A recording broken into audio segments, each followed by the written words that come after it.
Belton Lady Broncos again pulling out game 2 7-6. We are just about 4 minutes or so away from game time. When we come back, we will have the starting lineups for both teams. And again, you're listening to the Liberty Panther Sports Network. We will be right back.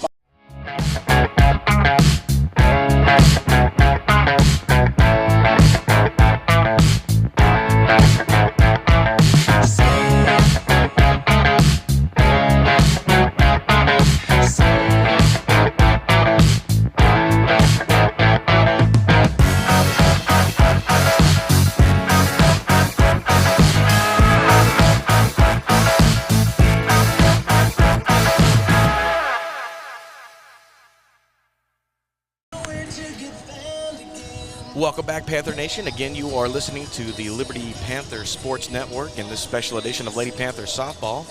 Joe Roberts, Ross Norwood on play-by-play, producer Richard Ewing. We are in Navasota, Texas at the home of the Lady Rattlers softball team for Game 3 of the Best of 3 Regional Championship Series. Both teams tied up at 1. The winner of this game will be continuing on. The loser will be wrapping up their season and taking it to the house. Liberty winning Game 1 yesterday afternoon, 3-1, and Lake Belton taking Game 2, 7-6 earlier this afternoon. This series, a tight series last year. Liberty dropping Game 1 and then coming back in Games 2 and 3 and briefly, actually not briefly, more than briefly, trailing in Game 3 before pulling it out late in extra innings. And now we stand here with your Liberty Lady Panthers, and man, what a beautiful day today. It is very, very hot, but the skies are blue and it's nice weather. The wind yesterday blowing in, and it's almost blowing straight out this afternoon, which is why we saw some home runs earlier on in the day. Thank you for joining us and tuning in to us. And thank you to all of our listeners and all of the fans that tune in. And we, again, like to apologize for being absent for Game 2. We'll be here throughout the duration of this Game 3. The Belton Lady Broncos and your Liberty Lady Panthers. And it looks like it's going to be a carbon copy of the previous lineups. The only difference that we are going to see in Game 3, in right field, there was a bit of a collision between Reese Evans and Ashlyn Cordova in Game 2, and Cordova had to be taken off the field, and she's being replaced by freshman Abby Vickers. That's not going to impact the hitting lineup any. The Liberty Lady Panthers losing the coin flip to begin Game 3, so they will be the visiting team and will be batting first. And what we've seen throughout the last couple of series since Game 2 of Bridge City, Bailey Slack will be leading off for the Liberty Lady Panthers, followed by Reese Evans, and then in the 3 spot, Holly Thomas. Kylie Bishop will be following her in the 4 spot. And I think we're just about ready for Ross Norwood. He's still working on the lineup for Lake Belton. Some pretty tense calls during game number 2, and I know you might be asking the question, how would we know?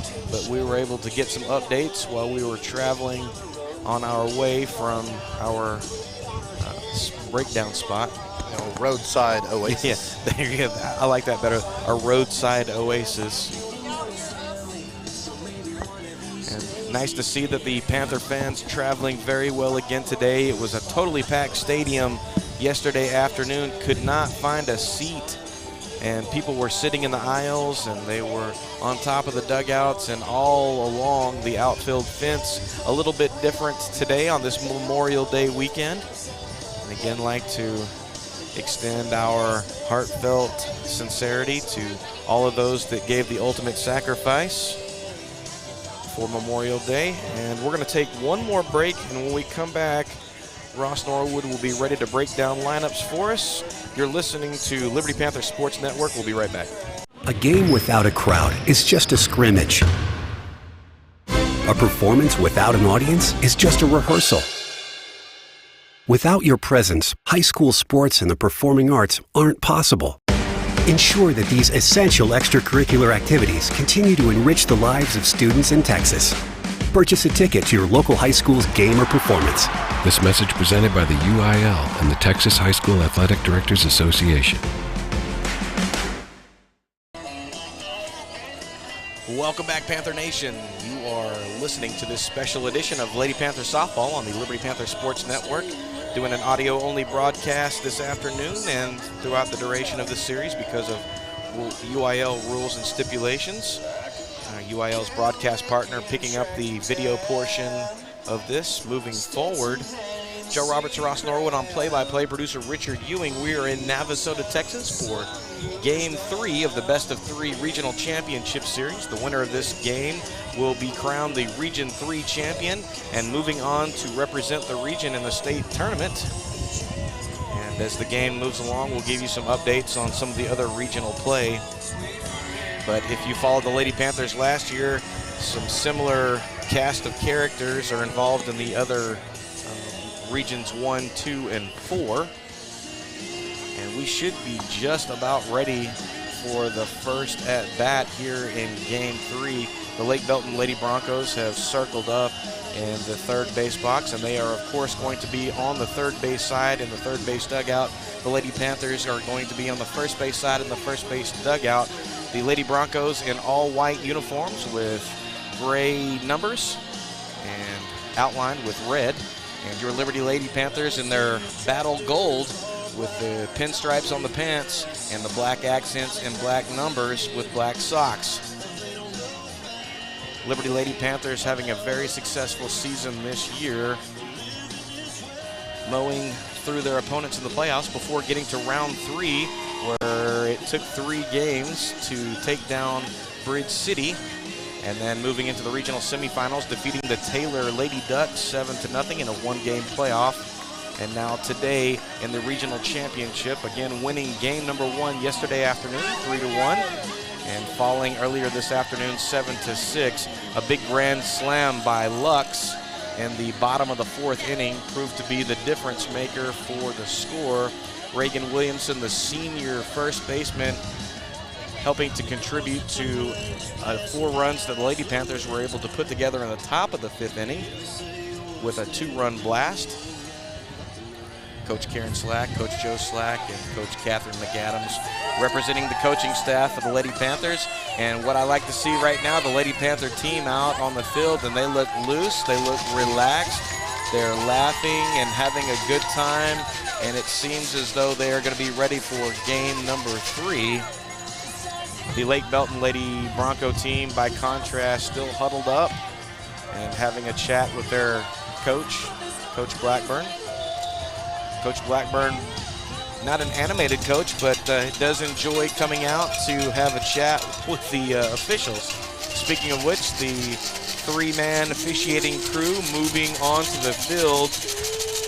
The gentleman that was on the third base side last night now behind the plate. And it looks as though the gentleman that was behind the plate last night is going to be on the first base side, and the first base umpire from last night will be on the third base side. Now we're moving to the plate. Coach Slack and Coach Blackburn meeting at home plate and exchanging their lineups with the umpiring, the officiating crew. Again, the wind is blowing just almost straight out this afternoon, in stark contrast to yesterday when it was blowing in, which has led to multiple home runs in game number 2.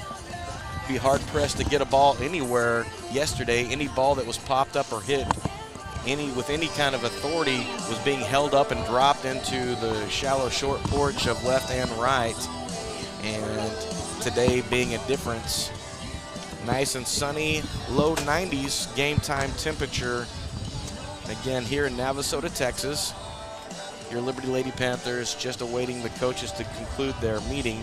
We're going to take one final break. When we come back, it should be time for our first at-bat.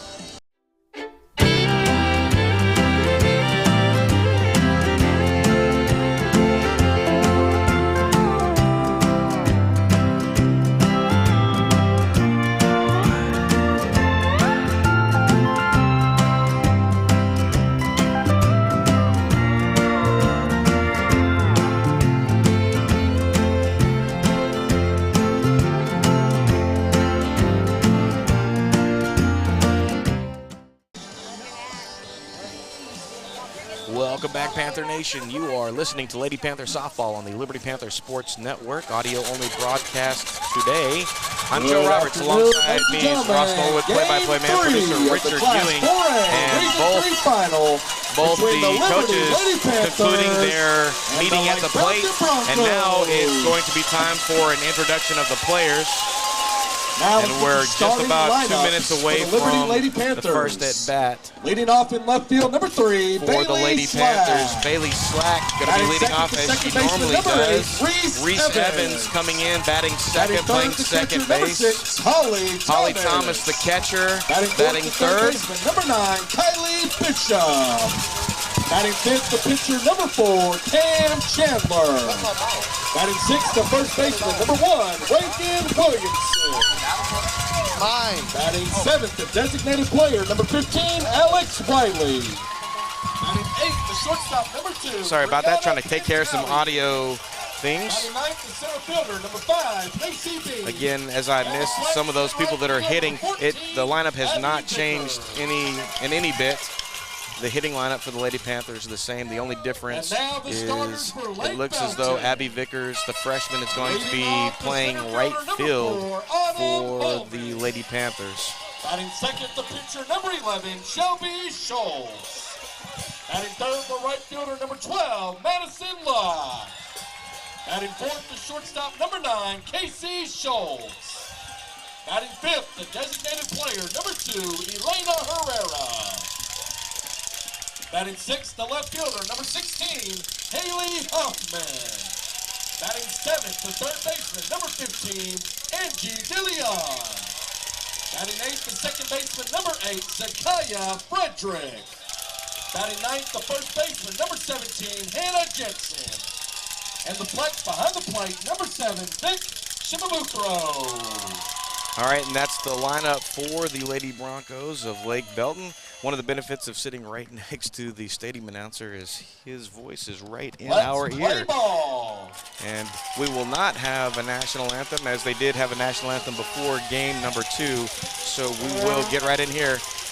Now, one of the changes that the Lady Broncos are going to make is Frederick, the right-hander, it looks as though she's going to be pitching game number 3 for the Lady Broncos, and that's going to push Schultz around. Where's that going to push Schultz, Ross? I'm not sure, because Frederick is pitching. So we're going to have to see where Schultz got pushed to. I don't see where she's at. Her twin sister is playing shortstop. We'll get that for you here momentarily. Yeah, Schultz pitching.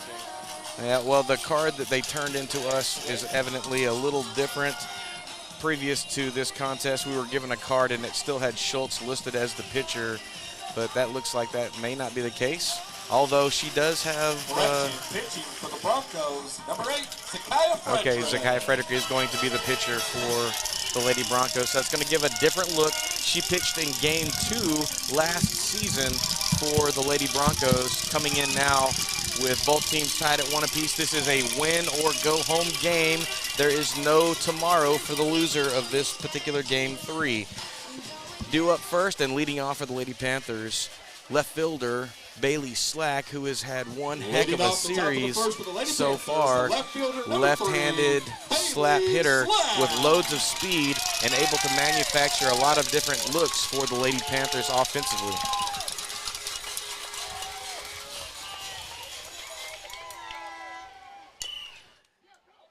And the first offering is going to be drilled into the ground, and Bailey Slack is going to use her speed and get all the way down to first, and she is going to be safe on no throw. De Leon, the third baseman, trying to charge in and just not able to do anything to it.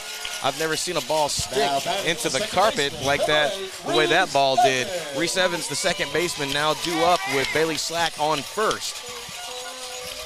Reese Evans, also a left-handed slap hitter, deep in the box. And she offers at it and gets a little piece of it. That's going to be a foul ball, and Slack's going to have to trot back on down to first base. Slack with the 0-1 count. Okay, Joe, I've got an update. Playing second base in this game is Elena Herrera, and the designated player is going to be Shelby Schultz. For whatever reason, at the last minute, that was changed. And another offering. This time, Slack takes off. The throw is too far, and it's going to get into center field. Slack going to slide in easily. And the center fielder for Lake Belton, Holman, able to pick that ball up and get it back in. And that's going to be a 1-1 count for Reese Evans. Slack now on second with the steal. They're going to call that a strike, Joe. He's saying 0-2. Okay, they are changing that. Initially, he ruled that as a ball. It's been changed to a strike. 0-2 on Reese Evans. Lady Panthers starting hot in the top of the first in game number 2 as well. And that offering is going to be just a little late. Reese Evans getting a piece of it, going to send it foul, and that's going to push Slack back to second base, still with an 0-2 count for Reese Evans. Extending that at bat on 0-2, something Reese Evans has done quite often this year.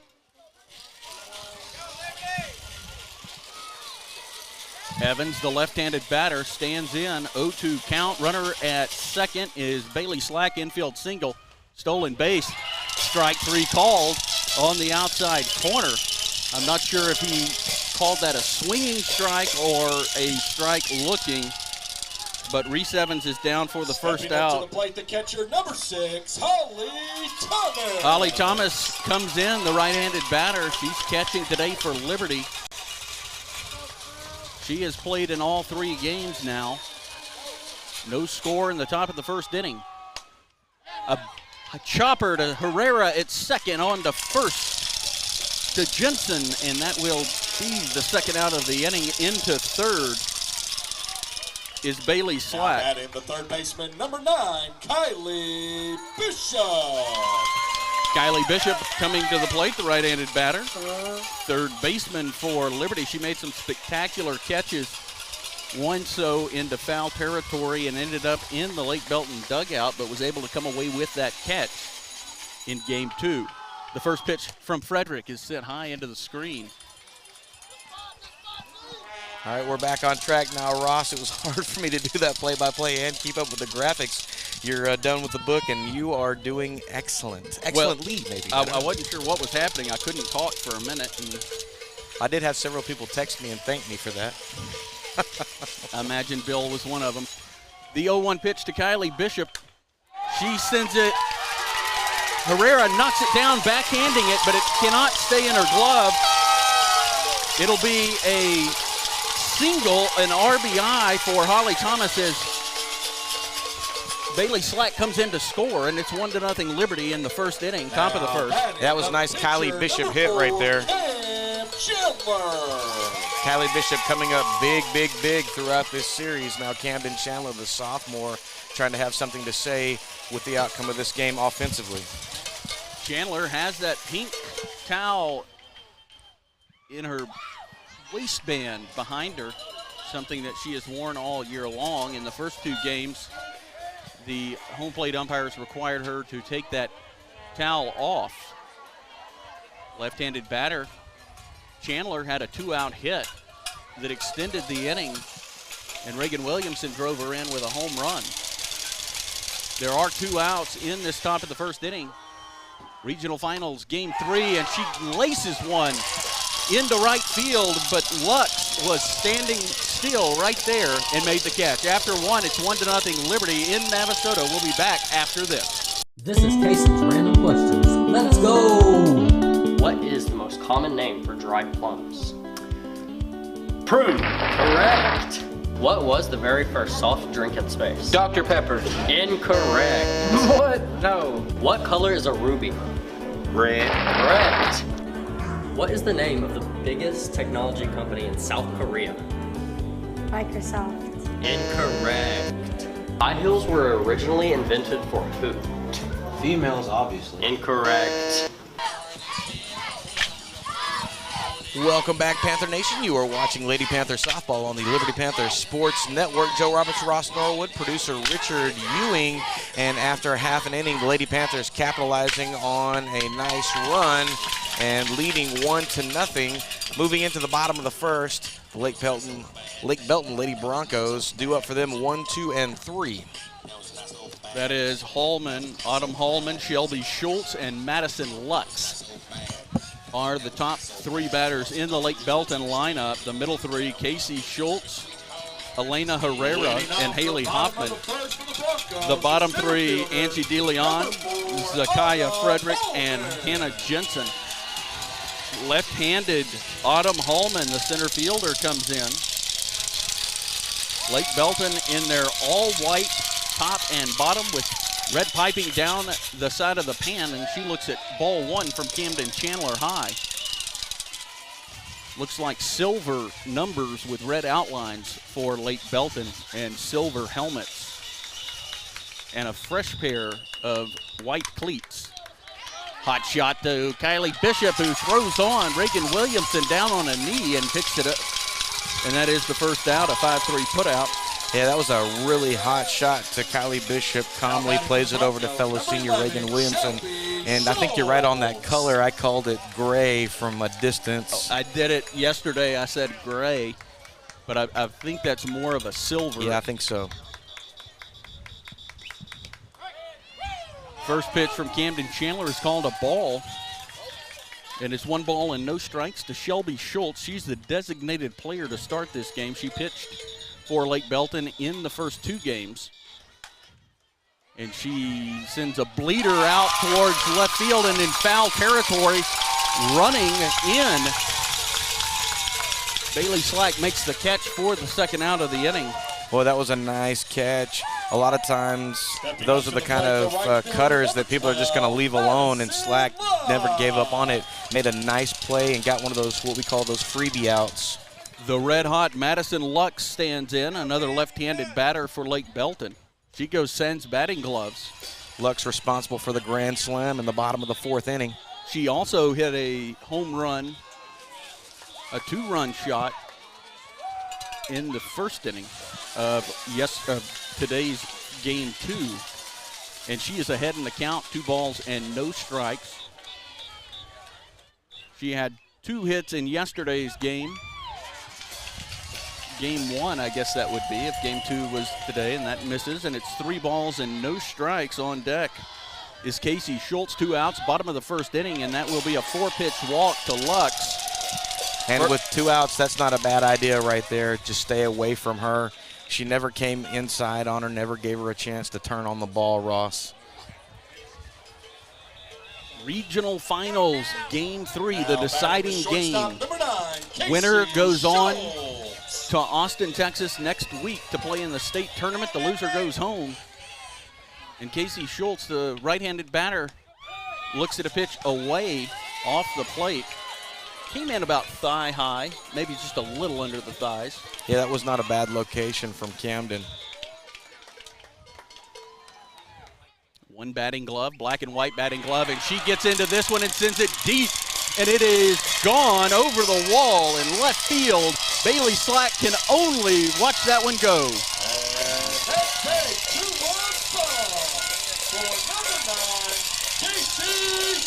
And Schultz touches home, and that is a 2-run shot.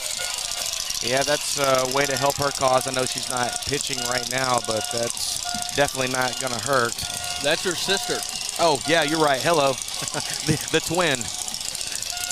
And as soon as she touched that ball, that had the sound of I'm out of here. And with this wind, as we talked about, pushing as hard as it is, it's not going to take much lift to get a ball over that fence. Elena Herrera, who has been the designated player in games 1 and 2, playing at second base, comes in, no batting gloves, looks at the first pitch away from Camden Chandler. It was just under the knees. Herrera wears the face guard on her batting helmet, as I guess all the ladies do. This is a different vantage point. I've never seen that quite like that. Yeah, we're normally on the other side or behind them. Herrera, a sharp grounder to Bishop at third, and she throws on to Williamson, and that will do it for Lake Belton, but they put a 2 spot on the board. It is 2-1 after 1 inning in the regional finals, deciding game 3. Back after this.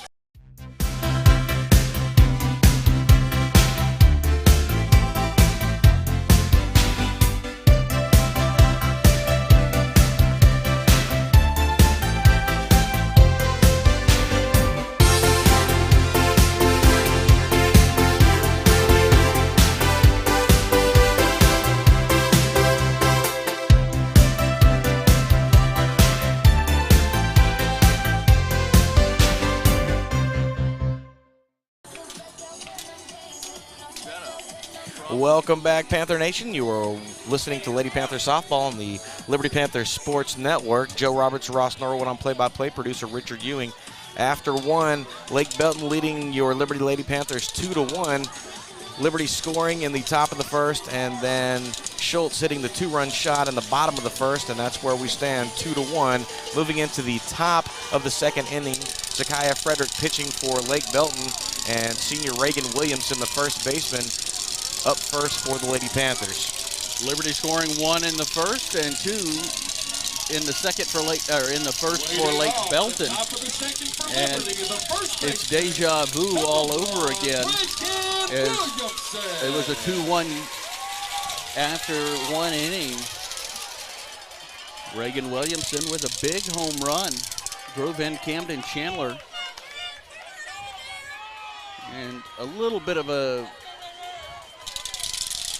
brouhaha going on behind the Lady Panther dugout. It's like a Lake Belton. This one sent foul by Williamson, the right-handed batter, and off a Liberty fan. It was a soft foul ball.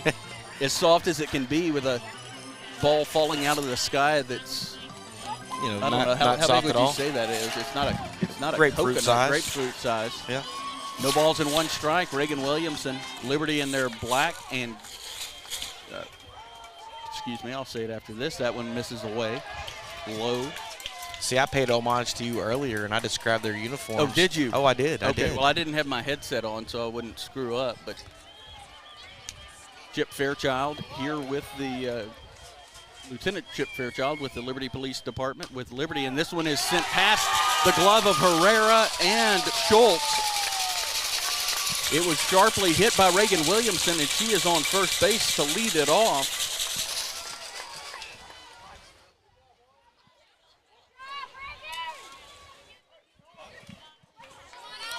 All right, Alex Wiley now up for the Lady Panthers. Reagan Williamson on first. No outs here in the top of the first inning. Lady Panthers trailing 1-2. Not sure exactly what was going on. Some extracurricular activities between fans. Wiley misses as she stabs at a bunt. Pitch was outside, a little above the waist, and it's no balls and 1 strike. Shima Bakuro snapped a throw down to first to Jensen, but Reagan Williamson was back in head first just in time to be safe. No balls and 1 strike to Alex Wiley, the right-handed batter. Squares around again. This pitch is outside, but Wiley able to hit, pull that bat back. Pull that back. Regional Finals Game 3. Liberty and Lake Belton tied at 1 for the series. Lake Belton leads Liberty 2-1 for the game in the second inning. Nobody out. Winner goes to Austin next week. Fouled straight back into the screen, and Alex Wiley down on the count of 1-2 strikes. Reagan Williamson at first. She had a single to left.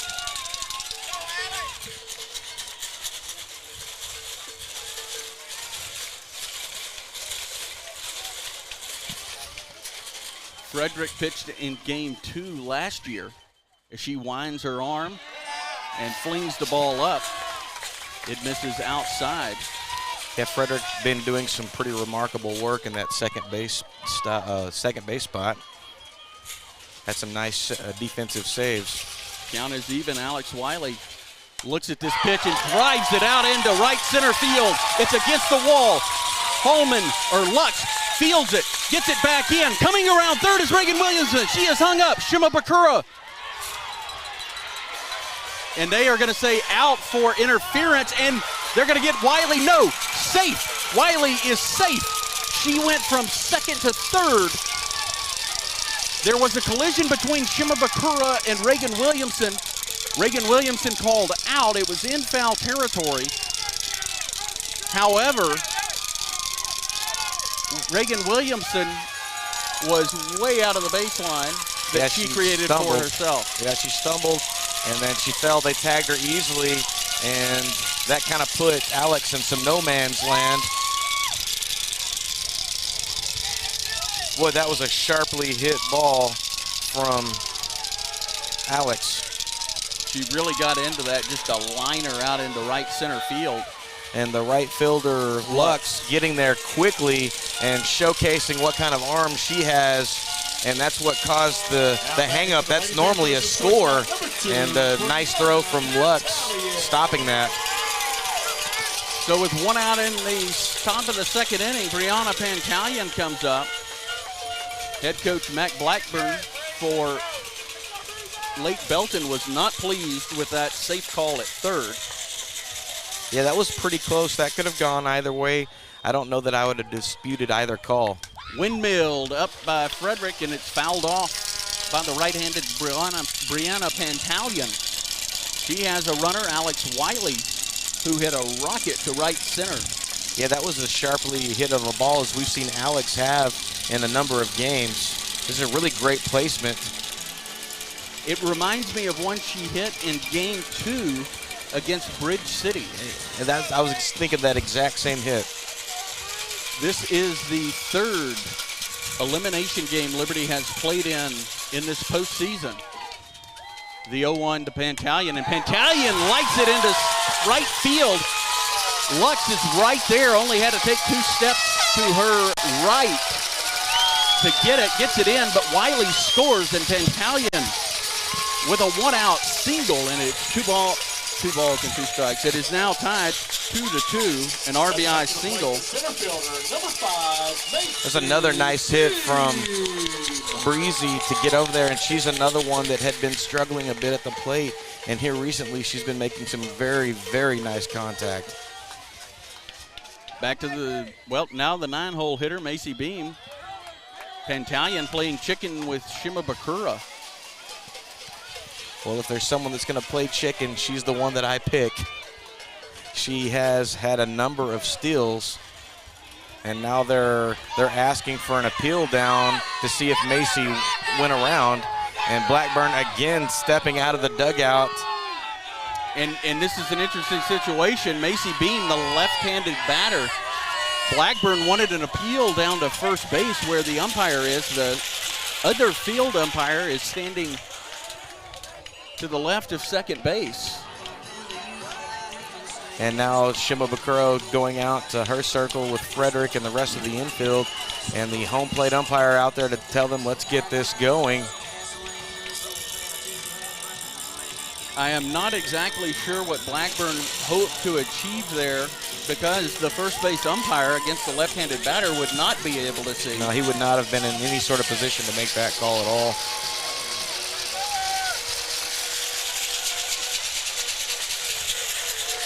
So the 1-0 pitch to Macy Beam stands with that back foot on the back line of the batter's box. She sends a bouncer sharply to Zakaya.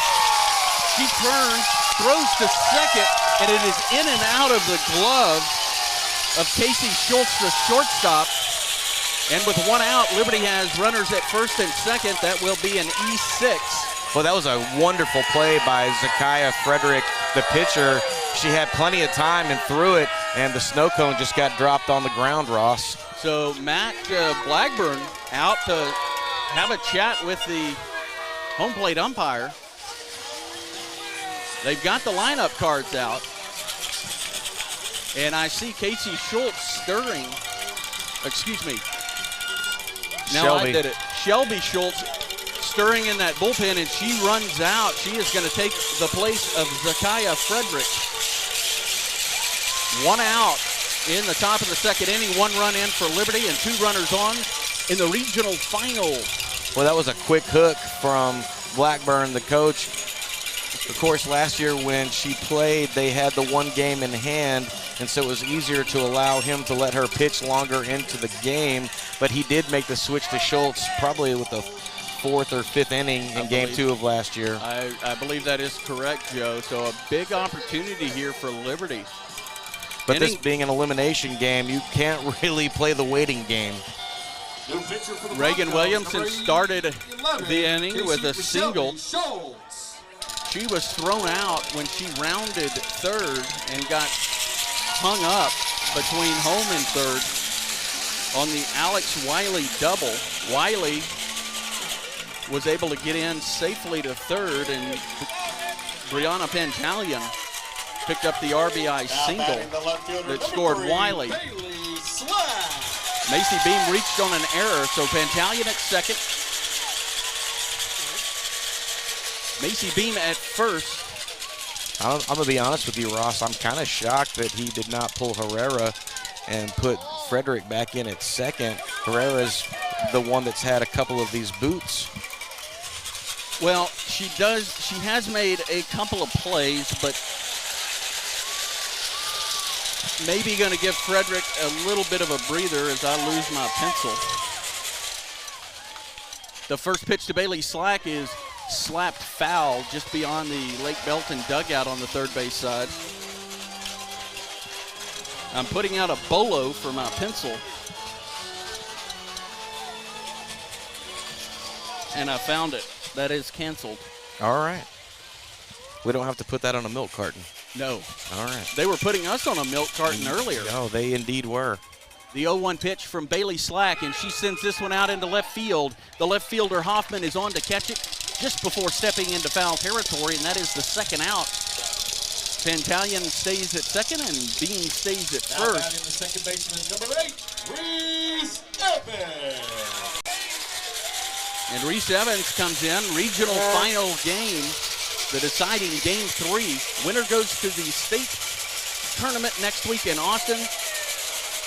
Liberty tied 2-2 with Lake Belton in the second inning. Shima Bakura watching Pantalian closely as she started up the line, the third base line, before throwing it back to Schultz in the circle. Reese has that braided ponytail, as do other Liberty Lady Panthers, just below her numbers, and this one is sent up the middle. Pantalian is being waved initially, but a strong throw by Holman in center holds Pantalian up, and now the bases are loaded.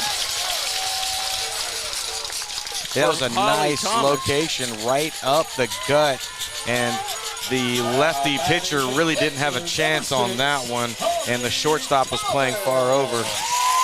And there is a monster gap. Look at this monster gaps over here, Ross. If Holly Thomas can get into that left center gap, there's some damage to be done here. Shortstop Casey Schultz shading towards third base. The first pitch is fouled hard into the screen, and it's no balls and one strike to the sophomore catcher from Liberty. She grounded out to second to Frederick, who was Herrera in her first at bat in the first inning. Liberty with the bases loaded, a 2-2 game in the regional final deciding game.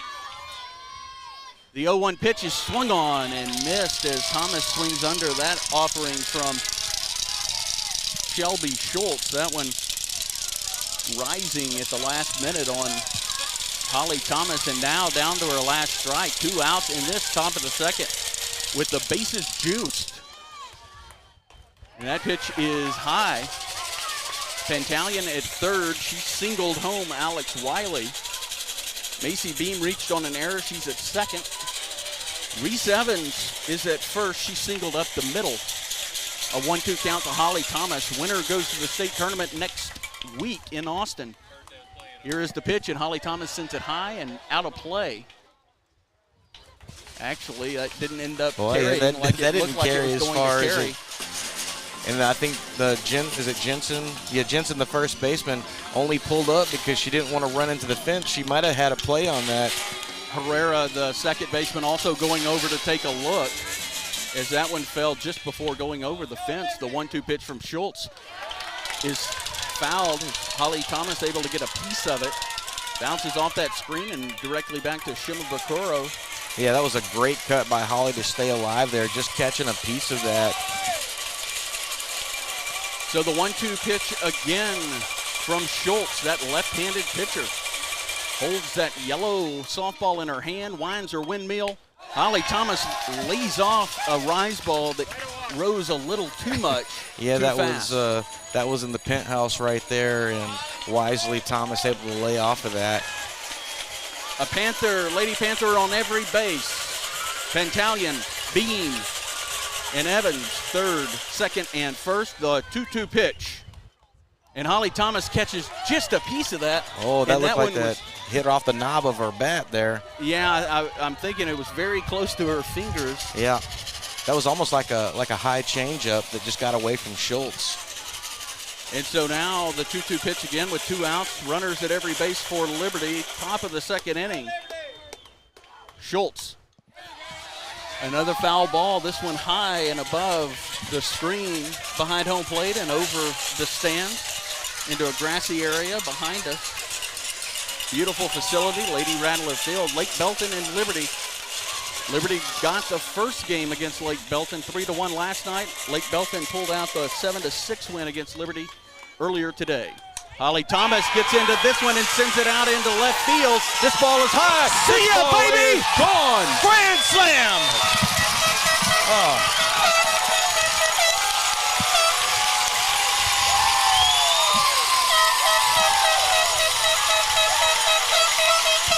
And Holly Thomas is mobbed at home plate by her teammates.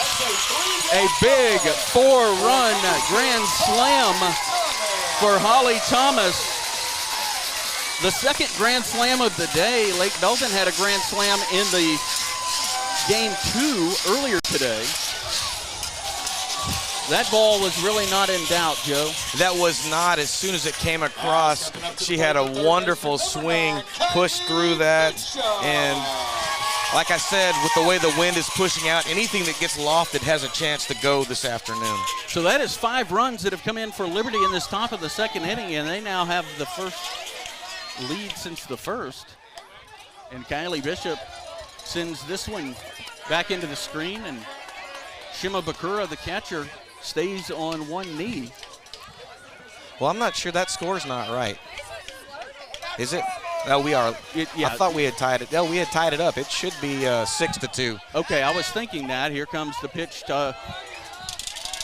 Yeah, that's not right. And I was trying to mess around with the digital scoreboard because the actual scoreboard is not correct.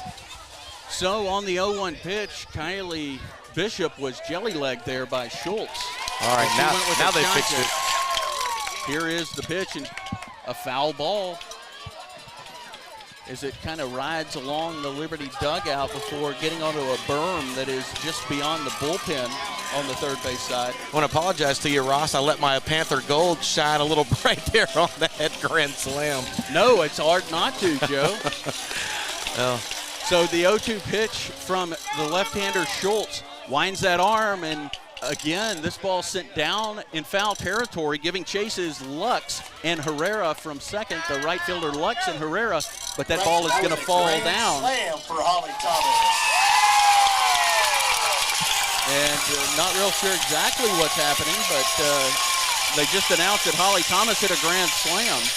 Well, I think the box announcer missed somebody on base. And so he's officially making that announcement there. We have a timeout in play. There's a bunch of Panther fans here today, and they jumped up, and it was kind of hard to see and hear. Shima Bakura, the catcher, taking a moment to go back to the dugout to get some water. Yeah, it is hot, Ross. Earlier in that second one, they had to take just a bit of a break for Shelby Schultz to get over there and get some water, and it's even hotter on that synthetic surface. Shima Bakura, the catcher, wearing all the gear, and Kylie sends this ball foul territory. Lux and Herrera giving chase down the right field line, and that one's going to fall in. And well, so they'll do the 0-2 pitch again. Holly Thomas getting down in that count, getting some foul, being able to spoil some good pitches from Schultz, and then in the big blast.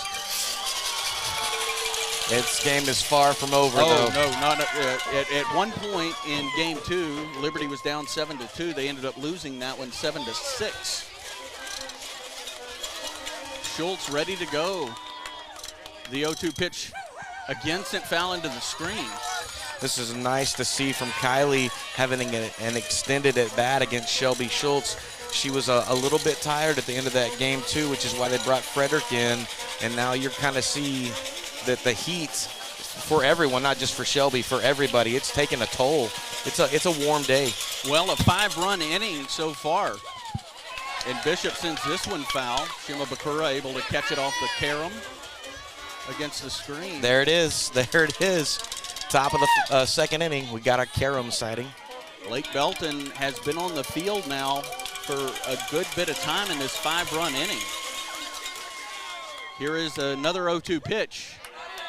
Tapped foul and off the foot of Kylie Bishop as it. And she's showcasing her prancing ability. But you know, she's got a smile on her face. It does not feel good to take a foul off that instep.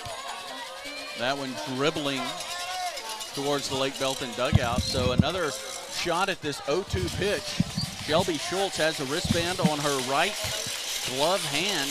Has the softball, takes it out of the glove, delivers the pitch. It misses away, and it's a ball and 2 strikes to Kylie Bishop. Camden Chandler on deck. Want to thank everybody joining us for Game 3 or listening to Lady Panther Softball on the Liberty Panther Sports Network. Another huge crowd. The 1-2 pitch. Bishop serves this one.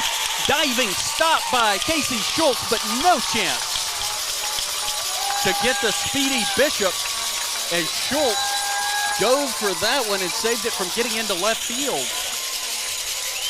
Want to take an opportunity to thank our sponsors, Ross, the Liberty ISD Education Foundation, our scoreboard sponsor, Attorney at Law Emily Cook, and our third sponsor, Attorney at Law C. Bruce Stratton. Without these sponsors, broadcasts like this would not be possible. And so with 2 outs, Camden Chandler, the 9th player to bat for Liberty, and the first pitch is up and away. That may have been up and in, actually. It's possible from our vantage point. Away and in do look a little hard to call. Shima Bakuro, the catcher for Lake Belton, is quite active behind that plate. The 1-0 pitch, Camden sends it foul high into the screen. Yeah, we've had a string of teams where the catchers have been very, very active and very good. Yeah, Shima Bakuro, very good defensively. She's been in that flex position all 3 games. And she even showcased some running ability, courtesy running, in game number 1. The 1-1 pitch to Chandler, and she takes a big rip. That ball from the left-hander Schultz was sliding away from Camden, and it's 1 ball and 2 strikes with 2 outs in the top of the second inning. 5 runs in for Liberty. They lead this game 6-2 against Lake Belton. Game 3 of the regional finals. And Camden Chandler sends this one high in the air. The right fielder, Lutz, heads over towards center field and is able to secure the catch, and that will do it. But Liberty sends 9 to the plate and scores 5 runs, 6-2, middle of the second inning.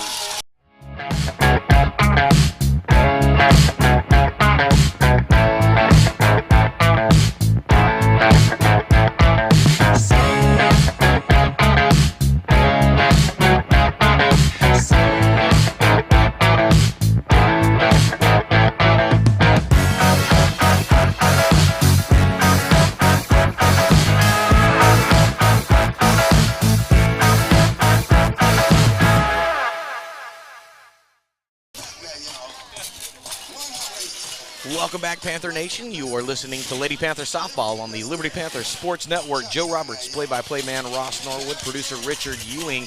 After an inning and a half and a huge grand slam from catcher Holly Thomas, the Lady Panthers lead 6-2, moving into the bottom of the second. I want to take an opportunity to thank everyone for tuning in and being patient with us as we missed Game 2. Back for Game 3. I want to thank our fans far and wide, from the shores of California to the border up in Wisconsin, all the way down into Louisiana with our Ragin' Cajun fans, and in Canyon Lake and everywhere else. All points listening to your Lady Panthers softball team. Again, moving into the bottom of the second inning, and up first, Hoffman, the left fielder for Lake Belton, leading off for the Lady Broncos. First at bat for Hoffman, bottom of the second inning. Liberty with a 6-2 lead in Game 3, the deciding game in the regional finals. And she takes the first pitch from Camden Chandler, and it is called a ball. Bailey Slack in left field What's interesting to see, every umpire has their own unique strike zone, and that's one of the fun things about baseball and softball is you get to adjust to the umpires. That pitch is in for a strike, the delayed strike. This home plate umpire showing that delayed strike. The previous two umpires really have right away made the delayed strike. Now the batter and catcher know immediately. Right. The 1-1 pitch. The right-handed batter sends this one in the air. Brianna Pantalian has to take one step back onto the grass at short and makes the catch. You know, I kind of like it when the umpires make that delayed call, just because I feel like they give themselves time to process what they're seeing and they don't make a hasty call. Third baseman Angie De Leon stands in, a right-handed batter. She too choosing those red Nike batting gloves. It takes the pitch low. De Leon had some nice plays at third base for the Lady Broncos.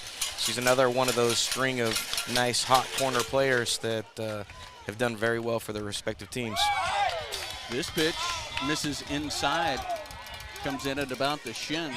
Kylie Bishop playing in front of the bag at third base. Reagan Williamson, even the two middle infielders playing at regular depth. This pitch is squibbed to Bishop at third. Low throw scooped by Reagan Williamson, and De Leon is retired. Ross, that was a nice play, and again, we said this yesterday. I feel so bad for the Panther fans that are not here and cannot see this live, because that really was a nice defensive play, and that is a hard thing to scoop a ball like that, especially on this bouncy synthetic surface. Kudos to Reagan for that. Zakaya Frederick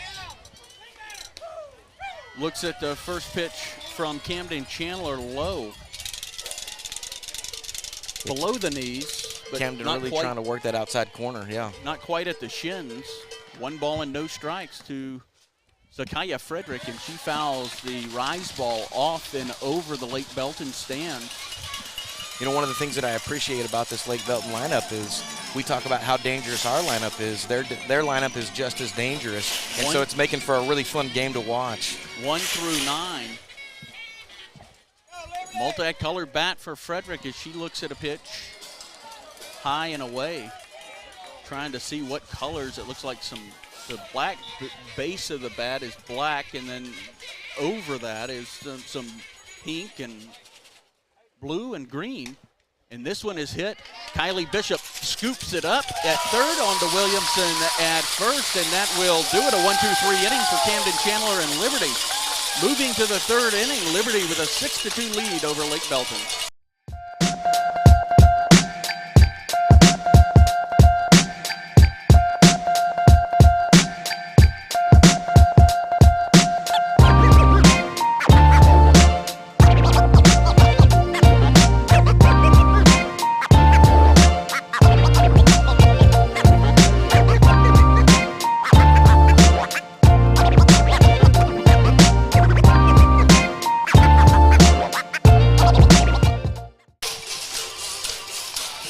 Welcome back, Panther Nation. You are listening to Lady Panther Softball on the Liberty Panther Sports Network. I'm Joe Roberts, alongside me play-by-play man Ross Norwood, producer Richard Ewing, Navasota, Texas, for game number 3 of the Best of 3 Regional Championship Series. Lady Panthers with 1, Lake Belton with 1, and now on the pivotal and deciding game, your Liberty Lady Panthers, after 2 innings, leading 6-2. Monster grand slam in the top of the second, and a 1-2-3 defensive inning for the Lady Panthers in the bottom, Ross. That grand slam coming from Holly Thomas after she fell down in the count 0-2, fouling multiple pitches and wasting good pitches from Schultz before hitting it out of the park. Another bushel of runs scored by Liberty with 2 outs in an inning. So Reagan started off the second inning. And she's going to start off the third. She was called out rounding third, got hung up between home and third after a strong throw from Lux in right field. First pitch swung on and missed. That ball up around her chin, but not close to hitting her. No, not close to hitting her. Right over the plate. Schultz has got a nice little rise ball, and coming from that left-hand side, you're not sure when it's going to start breaking up. And that one had some cheddar, one of the faster pitches we've seen. She gets that one again, and this one just foul, going foul right before it went over the bag. Yeah, that was as close to being fair as you probably could get, and initially I thought it was fair, and had you told me it was fair, I would not have disputed you. Karen Slack at third base, the head coach for Liberty, kind of shaking her head yes, that it was foul. She's standing right there. So 0-2 to Reagan Williamson. She singled in her first at bat in game 3. And she looks at a pitch away. Shima Bakura had to go and reach across her body and snag that one in the left-handed batter's box. The 1-2 pitch. Reagan Williamson charged into this one. It is high, it is far, it is gone over the left center field fence. And it is 7-2 Liberty. Game 3 of the Region Championship Series. Reagan Williamson chopping at wood on that first pitch and kind of thinking she was going to go down pretty easily, and the savvy senior just battling back. Schultz hung one, and Reagan Williamson made her pay in the worst sort of way. Another instance where the batter for Liberty falls down in the count 0-2 and has a positive outcome in the at-bat, and I apologize. I was going to lay out for that one to let the listeners at home kind of get a feel for the incredible atmosphere. Want to remind everybody it's still early, top of the third inning. Very early. Liberty was down in game 2, 7-2, and they ended up losing that game 7-6. Wiley looks at this pitch just below her shins and away. You know, we were talking about this the other day. We had not seen any home runs from the Lady Panthers in a while, and now it's like a batting gallery between the two teams. 2 home runs in game 2 for Lake Belton, 1 for Liberty. This one rolling in. No, Reagan had one in the last game as well. Oh, yes, one. That was right. Reagan had a 2-run shot. After Camden Chandler reached. That's right. 2 balls and no strikes as Schultz has her left pitching hand on her hip as she consults her wristband, quickly winds the pitch, and it is going to miss low. That one coming in over the outer third of the plate, but again, about shin high. And it's 3 balls and no strikes to the designated player, Alex Wiley. She doubled and scored in her first at bat, and a get-me-over changeup from Schultz. Well, that was a good ball to take right there. 3-0 pitch on a changeup. Those are the ones that you pop up every time, it seems like, Ross. Wind has picked up, and Wiley, a high chopper fielded by DeLeon at third, and she makes a great play as that ball, once it got into her glove, started rolling up the glove, but was able to get a handle on it and retire Alex Wiley for the first out of the inning. Yeah, that was not an easy play to make. You're absolutely correct. It took a weird bounce right there at the end, and she was able to get a handle on that and throw it down. DeLeon sticking with that one, showing amazing concentration there at third base. Pantalion, who singled and scored in her first at-bat, swings and comes up empty. I will say this, Ross, even though we missed game 2, we did get to stop at our unofficial sponsor, Buc-ee's. Well, and I think we would be remiss if we didn't thank our friends over at Texan Live.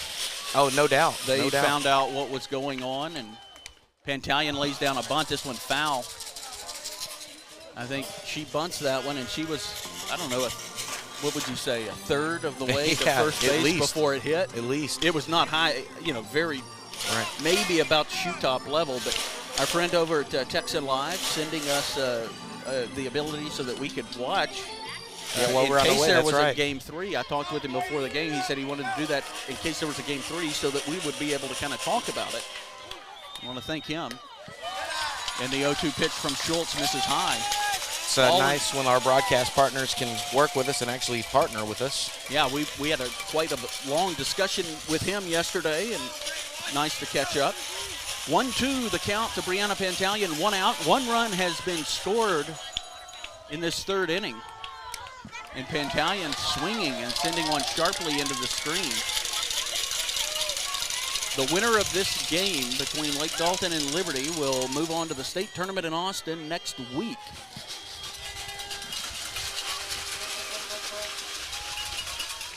Selby Schultz.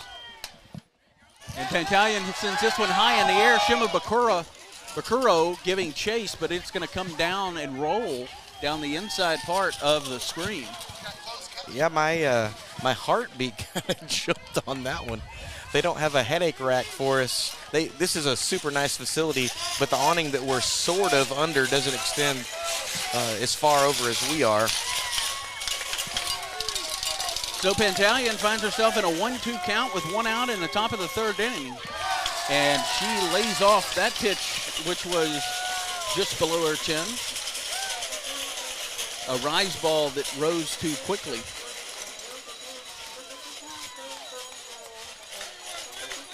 Evens the count at 2 balls and 2 strikes. Top of the third, Liberty.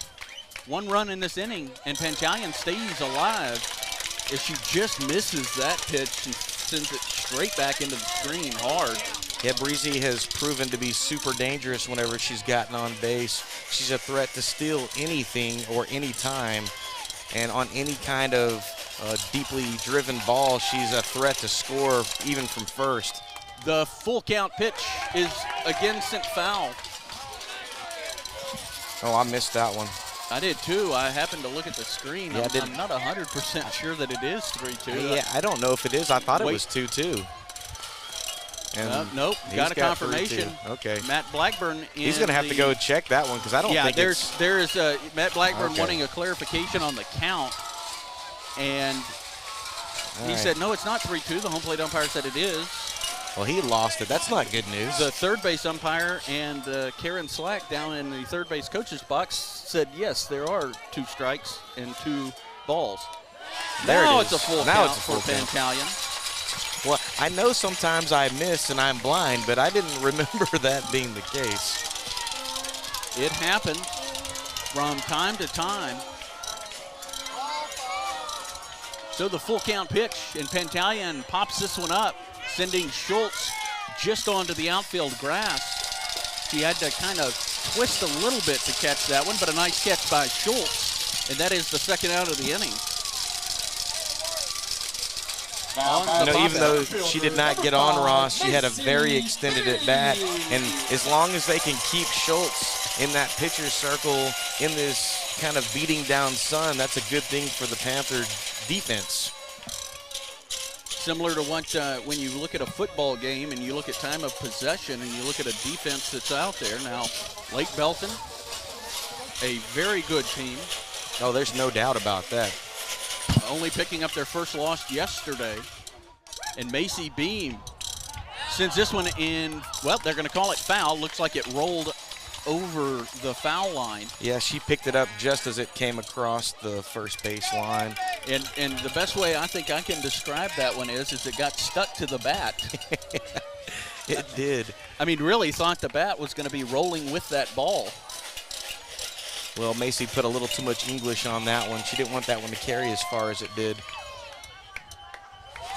She looks at the 0-1 pitch away as the home plate umpire, it looked like he was going to scratch his face, but it also looked like he might be making the motion for the fist. Communication key for Lake Belton as the signs keep going around, and this one is beat into the ground. And Herrera at second fields the sharp ball and throws on to Jensen at first, and that will do it. Liberty adding a run in the third inning. We are in the middle of the third inning. Liberty with a 7-2 lead in the regional finals, deciding Game 3. High school sports don't just happen. There's a ton of work that goes into every single athletic event. And we have our school's athletic director to thank for a lot of it. Thank you. For scheduling officials, so I can always play the game I love. For ordering quality athletic equipment, so I can stay safe on the field. For mentoring my coaches, so they can be the best role models for me. For coordinating transportation, so I can get focused for the big game. For helping us develop character, and learn lessons that will benefit us for the rest of our lives. Thank you to our AD for always creating a positive experience for us. We'll never forget it. From all of us at the NIAAA, thank you to every athletic administrator in Texas for all you do to enrich the lives of your students. It does not go unnoticed. This message presented by the NIAAA, the National Interscholastic Athletic Administrators Association.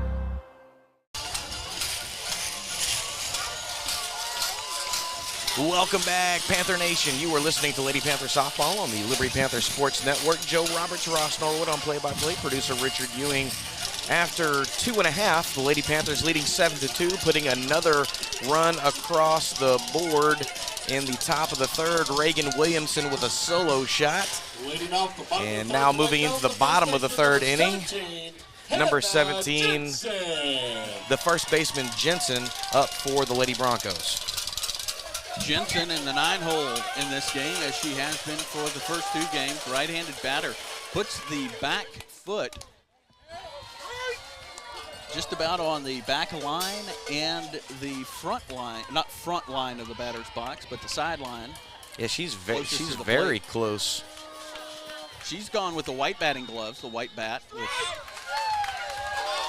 black and white lettering, maybe some blue, and she looks at the 1-0 pitch, and it misses for a ball.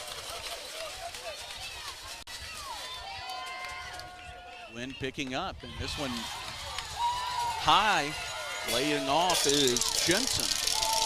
And Camden trying to locate a spot for herself. Struggling just a little bit. So the 3-0 pitch to Jensen is called a strike on that outside corner, about belt high. And we've got something, the third base umpire telling something to the head coach for Lake Belton, relaying it to a fan in the stands. The 3-1 pitch as Camden Chandler gets a grip on that softball, spins it, and this one is going to be hit. Pantalian diving towards second base, throws on quickly to first, and that is the first out. Wow, Jensen. That's all I can say is wow. I had actually started to call that one a base hit because it was hit so sharply, hugging that turf. Oh, she reached so far into her back pocket, she pulled yesterday's lint out of there, Ross. That was something. That was something right there. Deep, deep, deep in shortstop, and she was able to get it down to first. So 1 out in the bottom of the third inning and back to the top of the order. Autumn Holman grounded out to Kylie Bishop in the first to lead off the game for Lake Belton. Be a 6-3 putout. As Milo Hamilton used to say, put a blue star on that one, baby. Indeed. That pitch is called a strike on the outside corner. Well, that felt like a strike, and again, he's been very delayed in calling balls and strikes. Nobody on, bottom of the third inning, 7-2 Liberty lead, game 3 of the regional finals, and Hallman watches a pitch on that inside corner. And again, he really digged me out this time because he went to adjust his cap and almost had like a semi-fist. Yeah, he did. So 2 balls and a strike to the center fielder for Lake Belton. Camden Chandler gets this ball, high bouncer, pivots on her left foot and throws quickly to Reagan Williamson at first, and that will do it for Holman.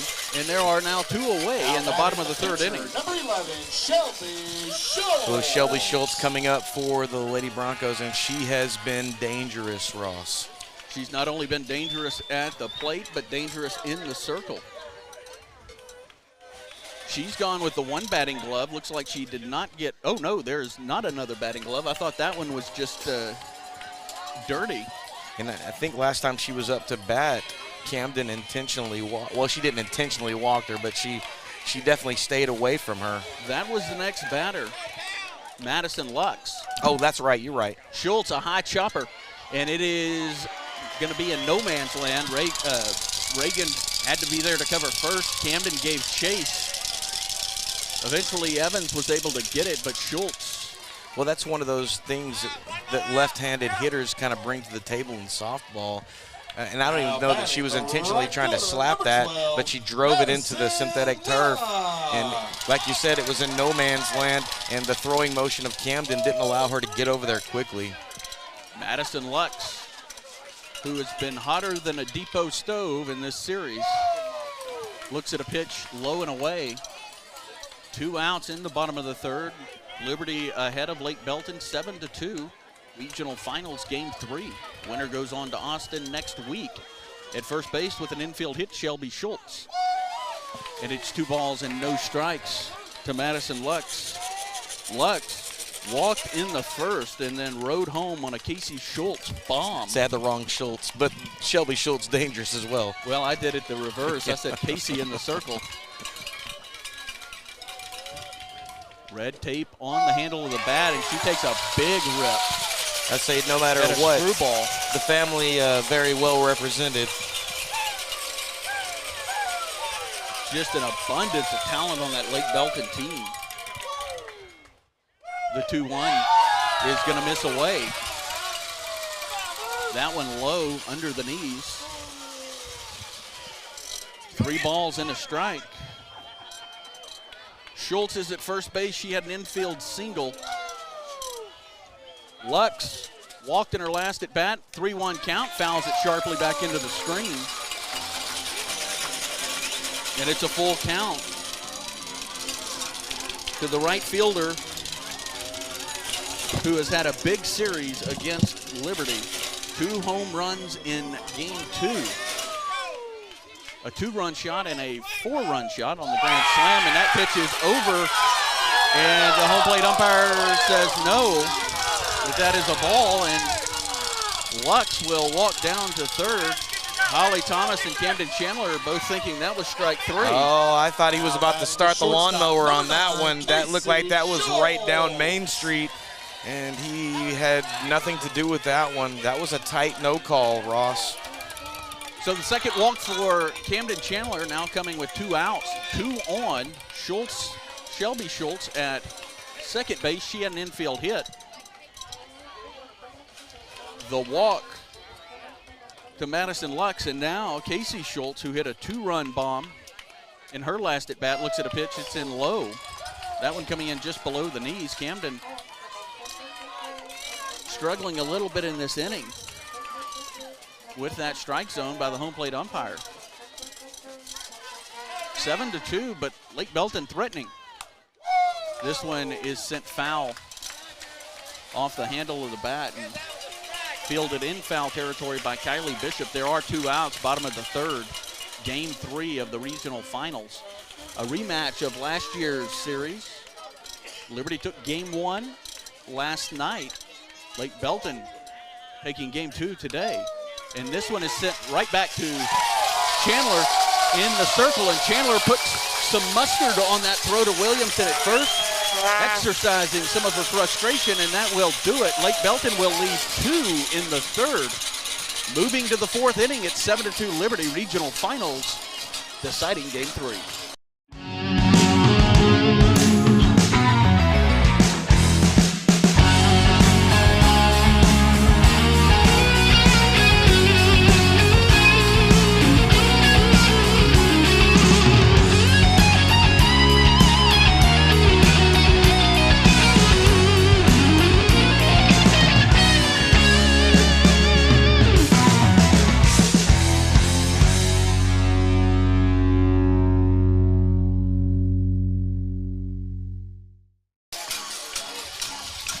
Welcome back, Panther Nation. You are listening to Lady Panther Softball on the Liberty Panther Sports Network. Joe Roberts, Ross Norwood on play-by-play. Producer Richard Ewing. After 3, your Liberty Lady Panthers leading Lake Belton 7-2. A tense bit in the bottom of the third. Lake Belton able to get 2 on, and then Schultz hitting right back to Camden Chandler for the final out. And stranding 2 no runners, and that's where we are, 7-2. Up first for the Lady Panthers, top of the order. And there is a substitution for Lake Belton. Coming back in to pitch is the starter, Zakaya Frederick. I was wondering when that was going to happen. It looked like Schultz was starting to lag a little bit there in that last couple of at-bats. She had some extended at-bats against Lady Panthers. Well, that could answer the question of why Zakaya was not sent back out to second base in anticipation that this may be a situation. After that 5-run second inning, Leading off the top of the fourth, Lake Belton had been on the field for 30 minutes. At least. And we're talking, maybe our producer can give us a temperature, but it's, I think, north of 90 degrees. A chopper sent, fielded by Schultz. Throws quickly, a low throw, and a nice scoop by the first baseman. Boy, Bailey really put some pressure on the shortstop there with her speed. She had to get that ball out of her glove very quickly, and she did very well doing so. Casey Schultz having to run and throw across her body and do it fast. A nice job by Schultz. She's flashed some leather in this series at shortstop. 95 degrees in Navasota. This one off the glove of Frederick, and Reese Evans will hit safely an infield single for Evans. That ball was lined. Frederick thought she had a play. It knocked off her glove. That was a screaming Mimi. Oh yeah, that was a screamer. And be honest with you, I'm glad she got her glove up there, or that might have hit her in the face, and that would not have been good at all, even with the mask.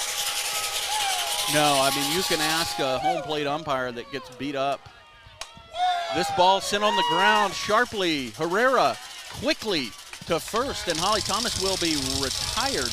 Jensen throws down to second to see if she could get Reese Evans, who moved up to second. Off the bag, but did not.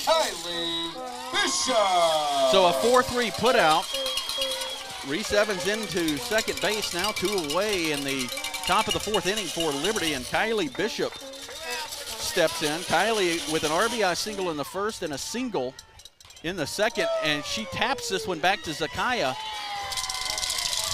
who throws the ball on to Jensen at first, and that will do it. A single, 1 left. Middle of the 4th inning, Liberty with a 7-2 lead in Game 3 of the regional finals. Back after this.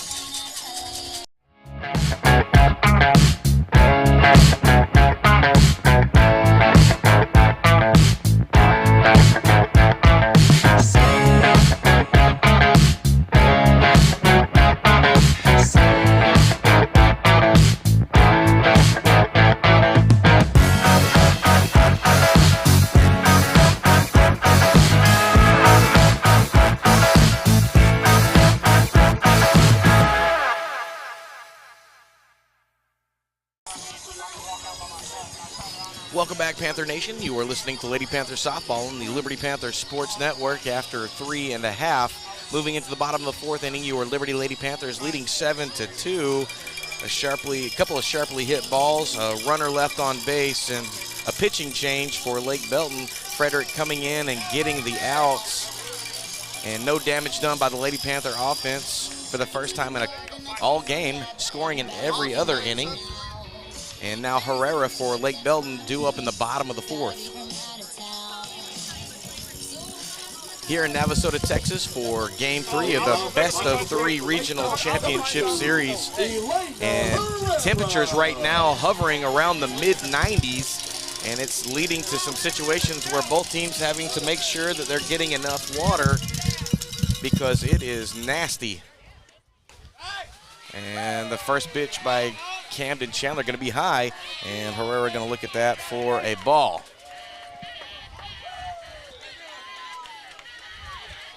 Camden Chandler doing all the pitching for the Lady Panthers so far in this series. Coming back with high and outside, that's going to be ball number 2 to Herrera. Helping one of the students with some sunscreen. I put mine on before we left. That's because you're a giver, Ross. Is in for a strike to Herrera. Herrera bouncing to third in her first at bat. 2 balls and a strike. 7-2 Liberty, bottom of the 4th inning. And that pitch coming in, dropping out of the strike zone at the last minute. Looked like it had crossed the plate at the knees, maybe a little inside. Tough Herrera, probably the shortest hitter for the Lady Broncos. They got a lot of tall girls.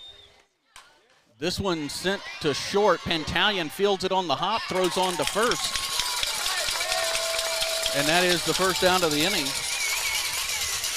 And Breezy making some really nice plays at shortstop ever since she came on with that accident that led to the loss of Kendall Daniel, the regular shortstop for the Lady Panthers. She's really just turned that position into her own. Haley Hoffman, the left fielder. She wears a big elbow guard on her left elbow. That's her lead elbow for the right-handed batter. She did not like that pitch. It's a ball. Too far inside. No batting gloves. Silver bat sends it back. It's one-handed grab by Camden Chandler in the circle. She throws on to first, and Hoffman is retired for the second out of the bottom of the fourth inning. Be a 1-3 putout. The third baseman DeLeon now up to bat for the Lady Broncos. One thing I like about this Navasota Stadium, Lady Rattler Field, I said stadium, but is the blue awning over the top, a shade, sunshade. It's not an awning. It's a first pitch to DeLeon, the third baseman, is in for a strike. I think she's the first Lake Belton player I've seen with a kind of a braided ponytail there sticking out of the bottom of her helmet. And that pitch misses outside. Camden going back to that outside corner, trying to take a page out of Greg Maddox's book. She's been pretty consistent putting it where that is. And this one's sharply hit. A one-handed snag by Kylie Bishop, who throws quickly in a 1-2-3 inning for Lake Belton. Going to the fifth inning, 7-2 Liberty, game 3, deciding game of the regional finals. More after this. I'll never forget the day I decided to go out for the football team. Mr. Banks, the JV football coach and my history teacher, asked me to stay after class. I thought I was in trouble. He said, "Hey, Darius, have you thought about going out for football? I think you'd be great." Fact is, I never played football. Fact is, I never had anyone tell me I'd be great at something. So, with no experience at all, I signed up. And a week later, I padded up and was running drills on the field. I never was great, but playing high school sports was one of the greatest experiences of my life. I was accepted by my teammates, and I learned that when someone believes in you, you can believe in yourself. Encourage a student you know to take part in a high school sport. This message presented by the UIL and the Texas High School Athletic Directors Association.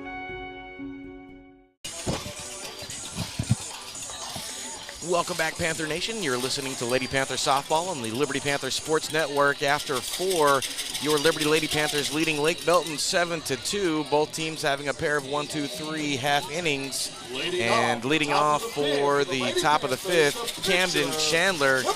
Temperatures hovering around 95, Ross, and the synthetic turf adding even more to that. And after playing a game already today on this hot turf, we're getting to the portion of the contest where this may be which team can outlast the other one with the heat. Yeah, they say that the synthetic turf fields can be, but probably 20 to 40 degrees warmer.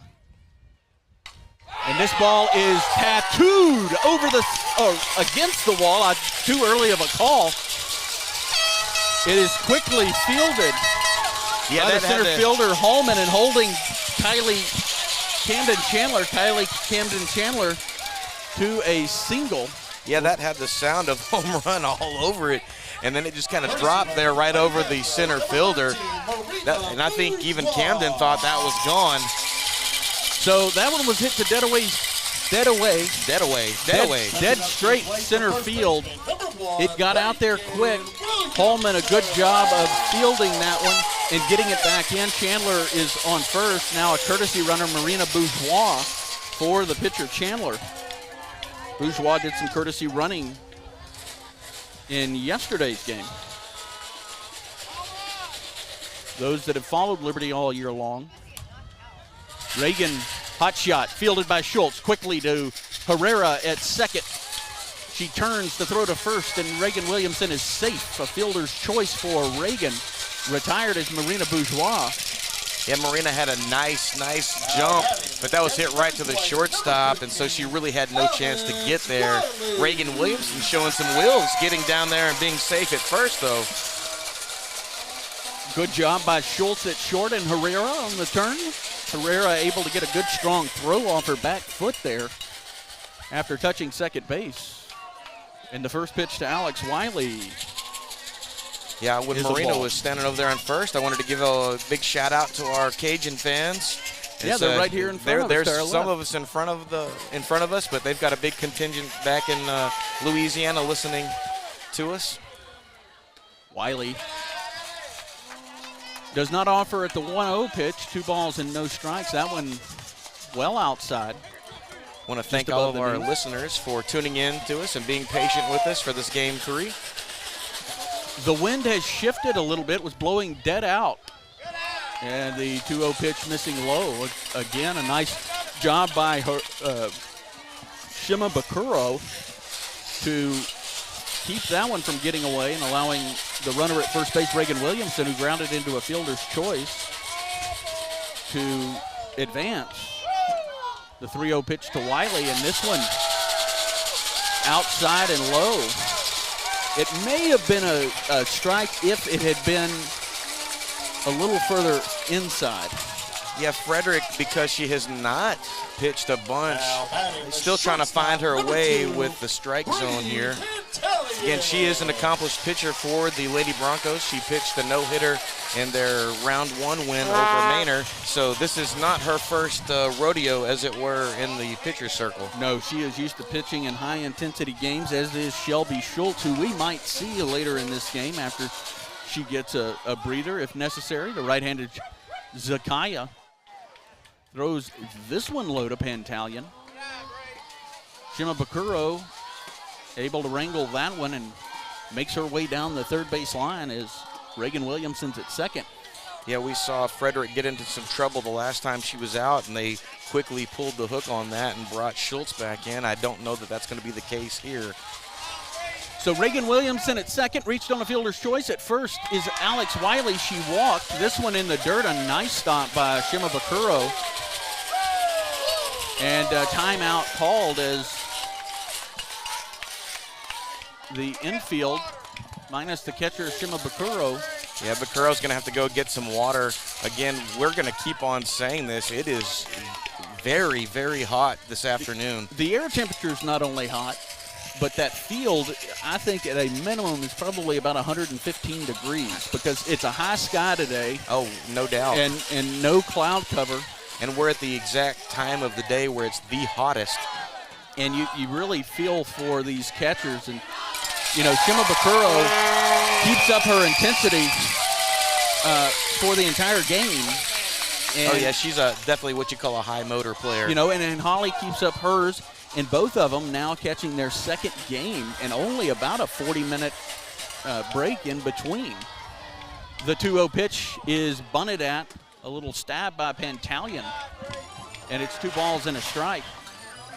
That was a nice heads up by Reagan and even Alex to stay put and not go on that when they saw that Breezy did not make contact. That could have easily turned into some outs. The 2-1 pitch sent out into right center field. Lux has to hold up on that one as it drops in front of her. That ball falling out of the sky, not hit very high in the air, and the bases are loaded. Now here's where I'm surprised that Blackburn didn't come out there because it looked like Lux had made the throw in to get Alex at second. Wiley, as the other base runners, Reagan Williamson, they had to hold up a little bit there to make sure that ball wasn't going to be caught by the very good defensive player in right field, Lux. So the base is loaded for Macy Beam and 1 out. And she looks at a pitch, a slider. We'll call that a slider. It's a breaking pitch. Catches that outside corner.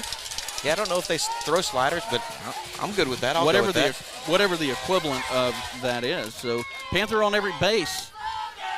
A high chopper. Zakaya comes out of the circle. This takes her all the way to the first baseline. Scoring is Reagan Williamson. Zakaya with absolutely no opportunity for a play. She looked home, but that was about the time Reagan Williamson was crossing home and wisely held on to that ball. And that was almost the exact same hit that Schultz had for the Lady Broncos in the 2 innings ago. Put it right in that no man's land down first base, and the pitcher, no chance. So Williamson comes across the base station. It's 8-2. Bases still loaded. Top of the 5th inning. Back to the top of the order, and Bailey Slack. And that pitch from Zakaya misses just a little bit low. A beautiful pitch by Zakaya. Oh, yeah, that was probably one of the nicest pitches that we've actually, that last inning, she ended on a changeup that was really pretty. Filthy. Yeah, you could say that.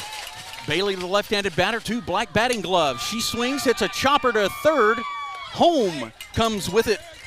De Leon. Shima Bakura with a foot on the home plate. And that retires Alex Wiley for the second out of the inning. A fielder's choice, the second fielder's choice of the inning. And Bailey Slack down to first, up to... Well, that was a nice heads-up play, too.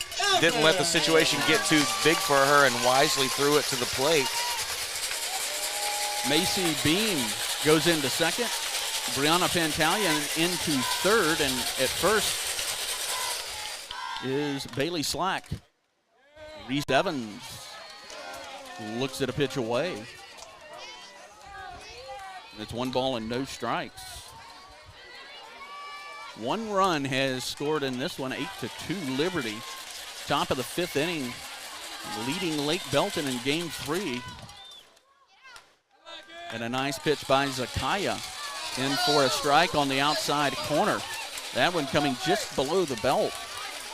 Another one of those dandy changeups. Right.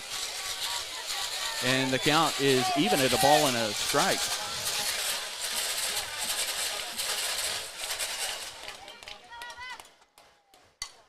This one sent on the ground to Herrera at second. Her momentum takes her towards second base, and she steps on it, and that will do it. Liberty's friends, the base is loaded. They do put a run on the board. After 4.5, 8-2 Liberty. We'll have the bottom half of the inning after this word.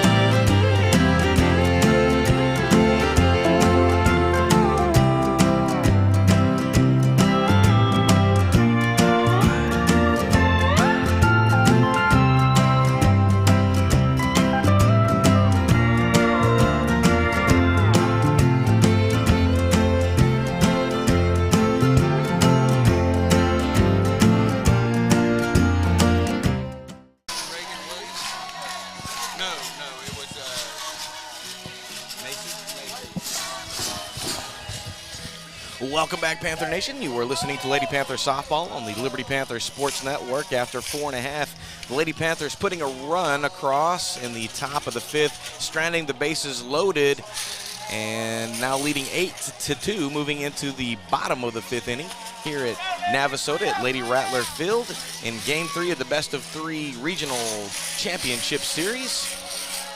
And Lake Belton coming back up, and it looks like they are going to be, is it 8-9-1? Waiting on Ross Norwood to give me that confirmation. Number 19 for the Lady Broncos up, and that is... Number 19, Alexis Ortiz. And they're going to have a change here. This is the first time we're seeing number 19. So Zakaya had, when she left the circle, she went in as a designated player. She goes back into the circle, and Ortiz, the designated player, right-handed batter, stands with that front heel off the synthetic turf. A little different, when she chose her cleats. Red New Balances, the white shoelaces. We've seen the opposite, white. That pitch getting inside. Yeah, a lot of them aren't really wearing cleats. They're wearing actual tennis shoes on the synthetic surface. You've got the turf shoes. You wouldn't use a metal cleat on this. You're not allowed to. So 2-0 to Ortiz in her first at bat. And Chandler going back out on that outside corner and does not get the call. And it's 3 balls and no strikes.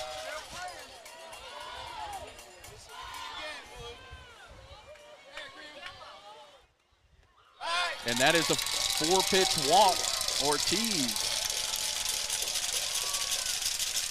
And Coach Slack going to step out and have a little chat with Camden.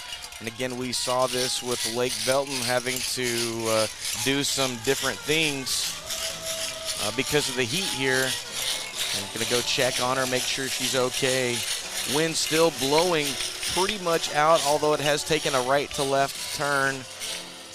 Temperatures hovering in the mid-90s here in Navasota.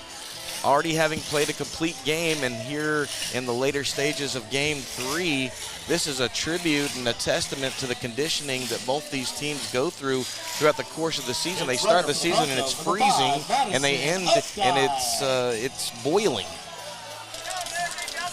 Ortiz on first with the walk. A courtesy runner for Ortiz, Madison Updike, the sophomore. And, stepping up to the plate, the first baseman, number 17, a little bit of housekeeping as Matt Blackburn, the head coach for Lake Belton, talking with the home plate umpire about potentially some lineup changes. And Haley Hoffman had disappeared into the dugout, but see if that number is 16, and we will have a pinch hitter. Number 18. That is Anna Ramirez. Pinch hitter for the Broncos, number 18, Anna Ramirez. Well, at this point in the game, Ross, Coach Blackburn going to have to do something to mix it up to get his team back into this. You know, last year in Game 3, Liberty had taken the lead, and then Lake Belton charged back. And this team offensively is definitely capable. They put up 7 runs. That's an absolute statement. In Game 1, they have 2 in this one. A nice bunt. Bishop, who was charging, throws. Low throw to Reagan Williamson. Another scoop by Williamson. That will retire. Ramirez, for the first out of the inning, moves. Well, she's Ortiz. super excited about that. That was a nice bunt. She did exactly what her coach wanted her to do, and that's put the runner in scoring position. Center fielder, number 4, a good play by Kylie Bishop, who was charging at third, and Reagan Williamson digging that one out.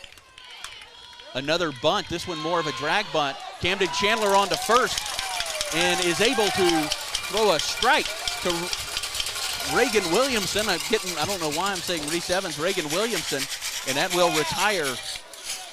Well, that was another great defensive play. That was close. That was a bang-bang play, but 2 outs now in the top of the 5th inning. Lake Belton doing everything they can to scratch into this lead as we get into the later stages of this contest. Updike, the courtesy runner for Ortiz, moves into third base. And stepping in is Shelby Schultz. The left-handed batter looking to put a ball in play here and bring Updike across the plate. That pitch misses. Snap throw down to third. Kylie Bishop applying the tag to Updike, but Updike going in head first. That hand beats the tag. A good throw by Holly Thomas. And it's 2 balls and 2 strikes. Now, Matt, are we sure that's 2 and 2? I thought it was 2-0. I thought it was 2-0. And it is 2-0. Okay. Matt Blackburn going, wait a minute. How did we have a snap throw down to third that picked up 2 strikes? I'll take 2 and 2. Oh, no, I will too, but that's one of those instances where you want to make sure that difference between 2-0 and 2-2. Shelby getting this one on the inside corner.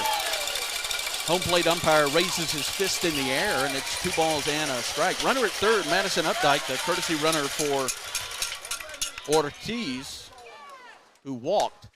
High chopper, fielded by Reese Evans, who throws on to Reagan Williamson, and the runner at third is stranded. That will do it for Lake Belton in the 5th inning. No runs on no hits, 1 left. Moving to the 6th inning, it's 7-8 to 2, Lake Belton.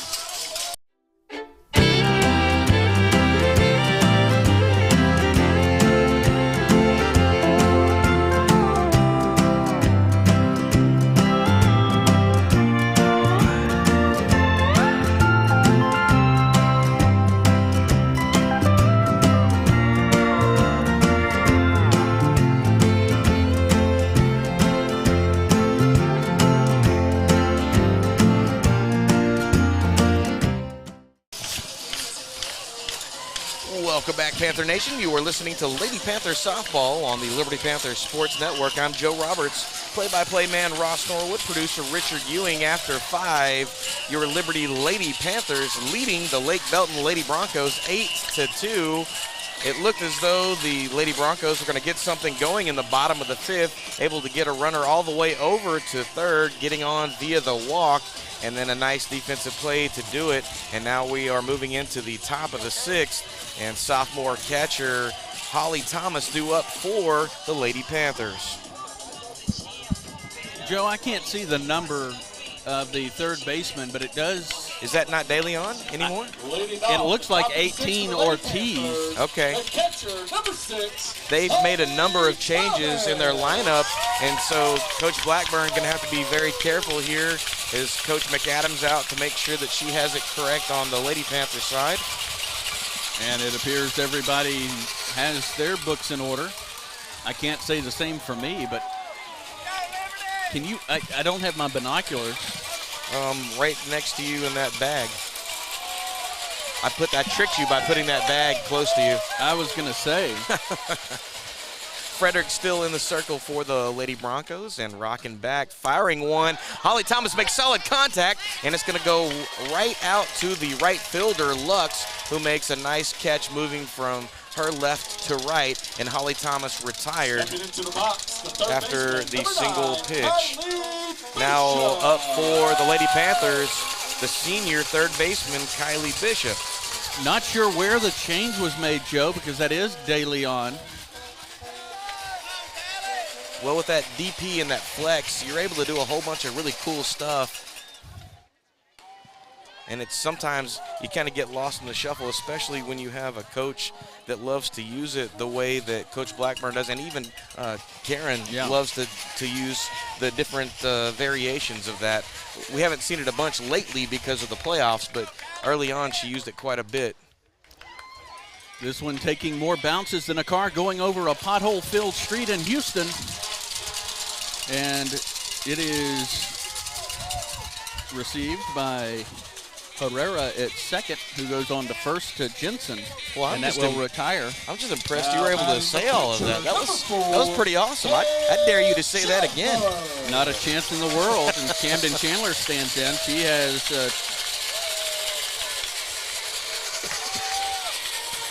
has some hard-hit balls. She lined one out to Lux in right field in her first at-bat. This one is reaches for it and does about what you think you would do. Yep. Rolls over on it. Last time Camden was up, she hit a sharp ball. It sounded like it was going to be a yard ball, and then only ended up going over the center fielder's head and hitting off the wall. 2 outs in the top of the 6th inning. Game 3, the deciding game of the regional finals against Lake Belton and Liberty. Liberty with an 8-2 lead as that pitch misses low. Liberty put up 1 in the first, Lake Belton 2 in the first. A big second inning for Liberty, a 5-run inning in the second. They put 1 in the third and 1 in the 5th. We're in the 6th. Nobody on, 2 away. Camden Chandler sends this one on a low liner, fielded by Lux, who gets it quickly in from right field, and that was a close play. And Jensen, the first baseman, might have had the play, but it bounced out of her glove right at the last second, and so she didn't have control of it, and that's why she was called safe. That was another wonderful throw from the right fielder. And now we have Bourgeois, the courtesy runner, coming on again for Camden Chandler.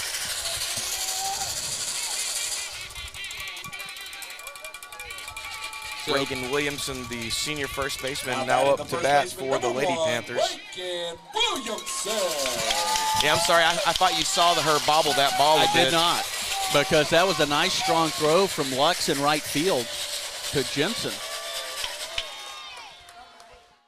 Reagan looks at this pitch. It bounces in for a ball. Good job by Shimabukuro to keep the speedy Marina Bourgeois. I wanted to say, really got after those 2 accidents, you talked about Kendall being out, but Marina Bourgeois filling in for Holly Thomas and was very good defensively. Didn't get many at-bats. This pitch is skied in the air. Zakaya in the circle calls off Herrera and De Leon, and is able to catch it, and that will do it. It is 8-2 Liberty.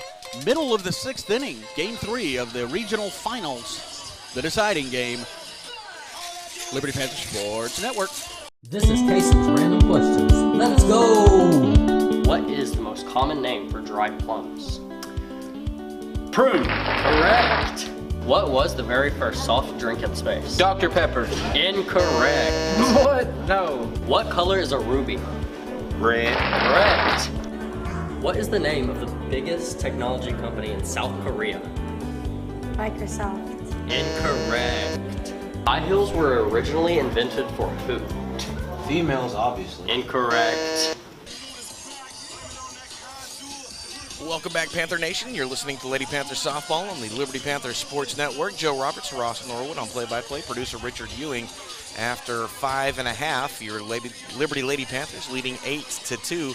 Moving into the bottom of the 6th, one of the rare half innings that the Lady Panthers did not put a run across, holding on to a 6-run lead. And as we've seen throughout this series, in any game that they played against the Lake Belton Lady Broncos, no lead is safe. Last year, the series went 3, and 2 of the games went into extra innings. Yeah, game 1, 8 innings, and game 3, 8 innings. And you know, when you're playing a team of the caliber of Lake Belton, who they're playing their final season in 4A, they moved to 22-5A, and the first batter for Lake Belton is going to be a pinch hitter, Madison. No. Oops, I was looking on the wrong one. I was like, we don't have a 12. Madison Lux, she looks at ball 2 away. We actually do have a 12. Brooklyn Taylor's 12. Okay. Not in the starting lineup. No, not in the starting lineup, yes. But it would help if we flipped our book. And I'll take that one on the chin. No, that was me. 2-0. This one missing low and away. Camden being extremely careful with Lux. Well, 2 home runs. One being a grand slam, one being 2-run home run in that first one that turned out to be the deciding factor. And it's a 4-pitch walk. Now, this is the second time the intentional walk. Well, you got to be careful. You definitely don't want to play around with a rattlesnake. Now, and she has shown the ability to hit the long ball, to hit sharp base hit balls. She's just a very, very accomplished athlete for them. Exciting that they're going to get her back again next year. Casey Schultz has a 2-run home run. That came in the first after a Madison Lux walk. This one low. Holly Thomas picking it up off the dirt. In fact, as you mentioned earlier, this Lake Belton team heading into 5A next year, they are going to be a very, very formidable 5A opponent. New school next year. This ball is hit high and deep. And all the Liberty outfielders can do is turn and look at this one go over the right center field fence. And a 2-run home run, the second 2-run home run, and this game's lead has been cut in half. Well, not in half, but yeah, it's now a 4-run game. It's cut in half. And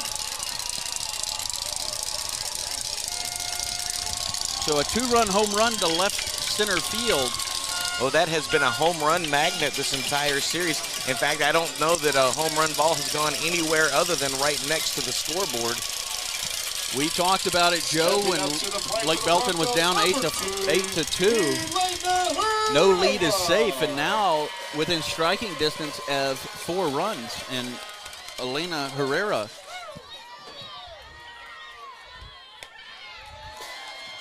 looks at ball 1. She started the day at second base. She had been the designated player in the first 2 games, but Zakiah Frederick starting for Lake Belton, the regular second baseman. That pitch is across for a strike. Evens the count at a ball and a strike.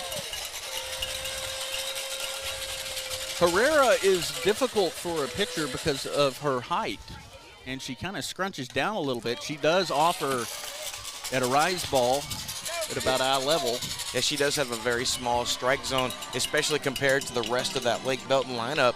I would venture to guess that most of their lineup is taller than our tallest person. 1 ball and 2 strikes to the second sacker, and she takes this ball blocked. by Holly Thomas, going down on both knees into her glove. And it's 2 balls and 2 strikes to the dangerous Herrera. The 2-2 pitch. Herrera lines this one into left. It's going to track the line, get all the way to the wall. Herrera around first, takes a wide turn into second base as that ball makes its way back to Brianna Pantalian, the shortstop, and all of a sudden with nobody out and 2 runs already across the plate for Lake Belton. This is getting a little hairy, and now we're going to have some substitutions or maybe a courtesy runner for Herrera. See, I'm going back to that 5th inning, and now I'm starting to wish that the Lady Panthers had put more than 1 across when they had bases loaded. And again, still holding on to a 4-run lead, but as we've said, nothing safe between these 2 teams. No, this is a very dangerous scenario here as these Lake Belton offense is starting to really get into a groove. Nobody out here in the bottom of the 6th inning. 2 runs have already come across the plate, a 2-run home run by Casey Schultz, the shortstop, after Madison Lux, the red-hot right fielder, was walked. It was the 4th walk of the game for Camden Chandler. In the second situation where the left fielder, number 16, Haley Hoffman, where a walk to Lux turned into a 2-run home run by Schultz. So Haley Hoffman, the batter, looks at strike 1. She has a runner in scoring position, still nobody out in the bottom of the 6th inning, and she sends this ball high into left field. Bailey Slack comes in about 3 steps and catches it, and that is the first out of the inning. Well, those are some ideal outs right there. Getting somebody out where the runner could not advance. Now batting the 3rd baseman, number 15. And perhaps just kind of breaking the bubble there to get that first out, maybe what the Lady Panther defense needs. That pitch comes in just under the knees. 1 ball and no strikes to Angie DeLeon. Courtesy runner at second base for Herrera, who doubled, is the catcher, Shima Bakuro. 1-1 count. The 1-1 pitch is across for a strike, and it's 1 ball and 2 strikes. 1 out in the bottom of the 6th inning. Lake Belton has put 2 runs on the board, the first time Lake Belton scored since the 1st inning. The difference in the game now 8-4. Camden Chandler dialing up the velocity there and gets a swing and a miss from the 3rd baseman, DeLeon, for the 2nd out of the inning. Well, looks like that's Camden's first strikeout in some time. Is that her first strikeout? That's going to be her first strikeout of the game. Okay, I was thinking that was the first one that she'd had. Zakiya Fredericks in, right-handed batter, no batting gloves, has her sleeves of her jersey pulled up, get a little more air on this hot day. And she hits it sharply to Kylie Bishop. Fields it, throws on to Reagan Williamson, and that will do it. But Lake Belton able to put 2 runs in the bottom of the 6th inning and cut the Liberty lead to 8-4. Top of the 7th inning coming up. And at stake, a trip to the state tournament.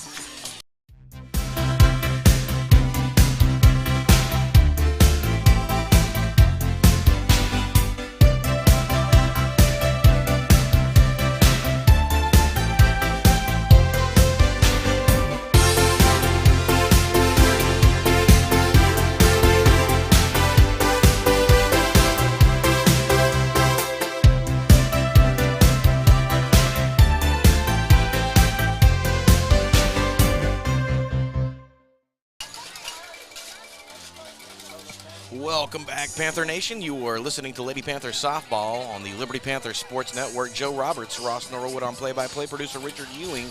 We are in Navasota, Texas for Game 3 of the Best of 3 Regional Championship Series. Liberty Lady Panthers leading the Lake Belton Lady Broncos in Game 3 after 6, 8-4. The Lady Broncos able to cut the lead in the half with a Lux 2-run blast in the bottom of the 6th, and then the Lady Panther defense going to work to get out of any further situations. And moving into the top of the 7th inning,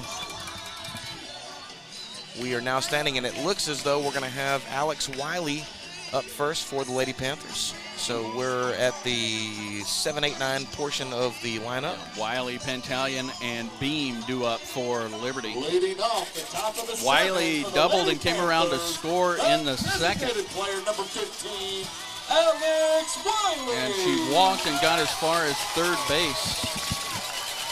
Excuse me, she was thrown out going from third base to home.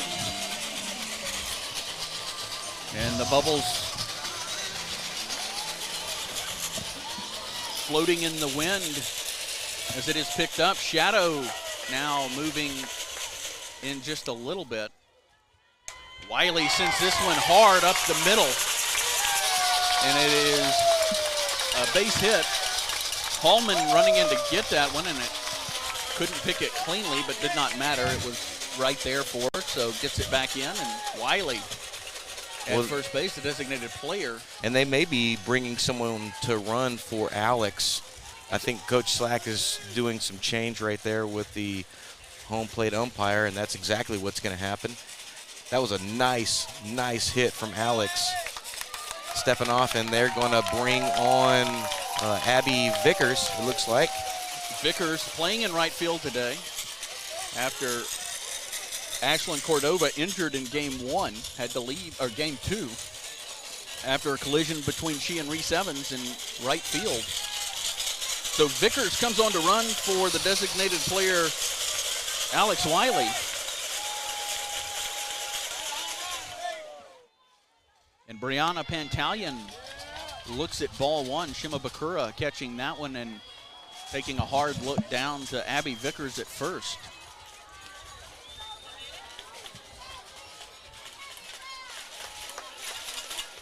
First time we've seen Vickers as a courtesy runner in this series. The 1-0 is away.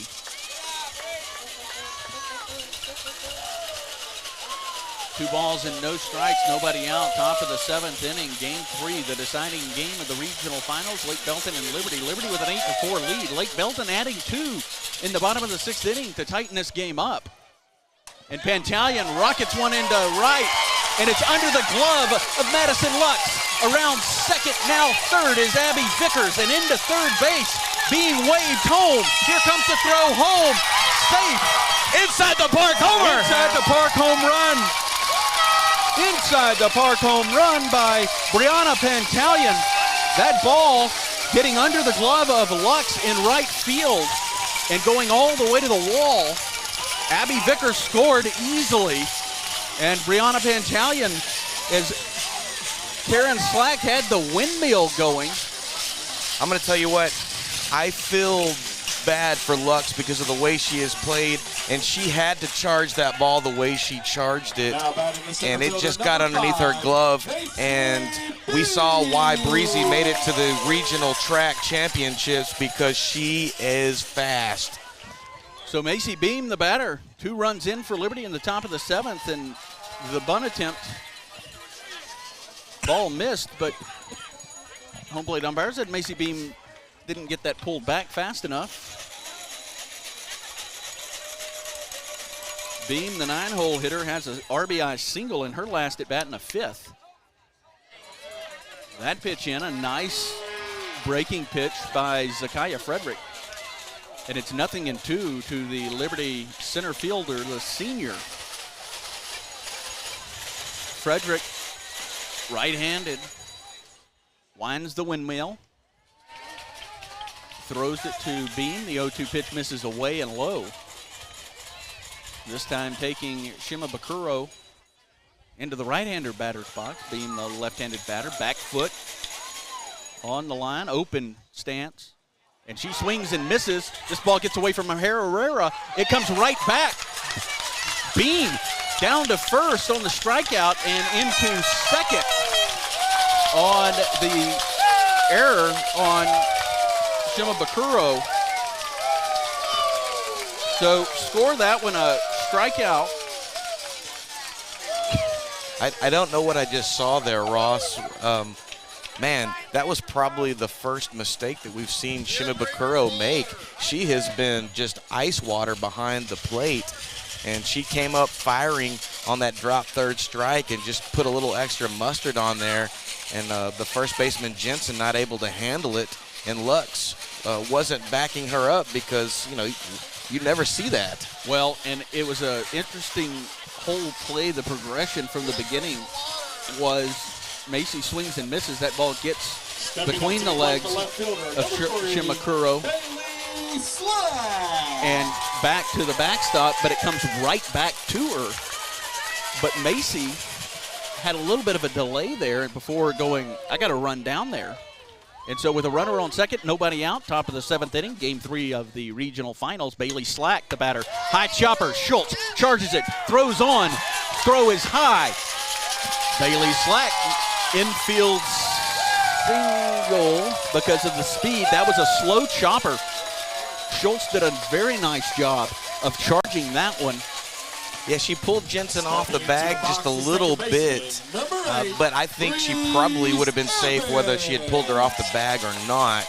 Well, the unofficial score rules that a base hit. So runners on the corners, nobody out for Reese Evans.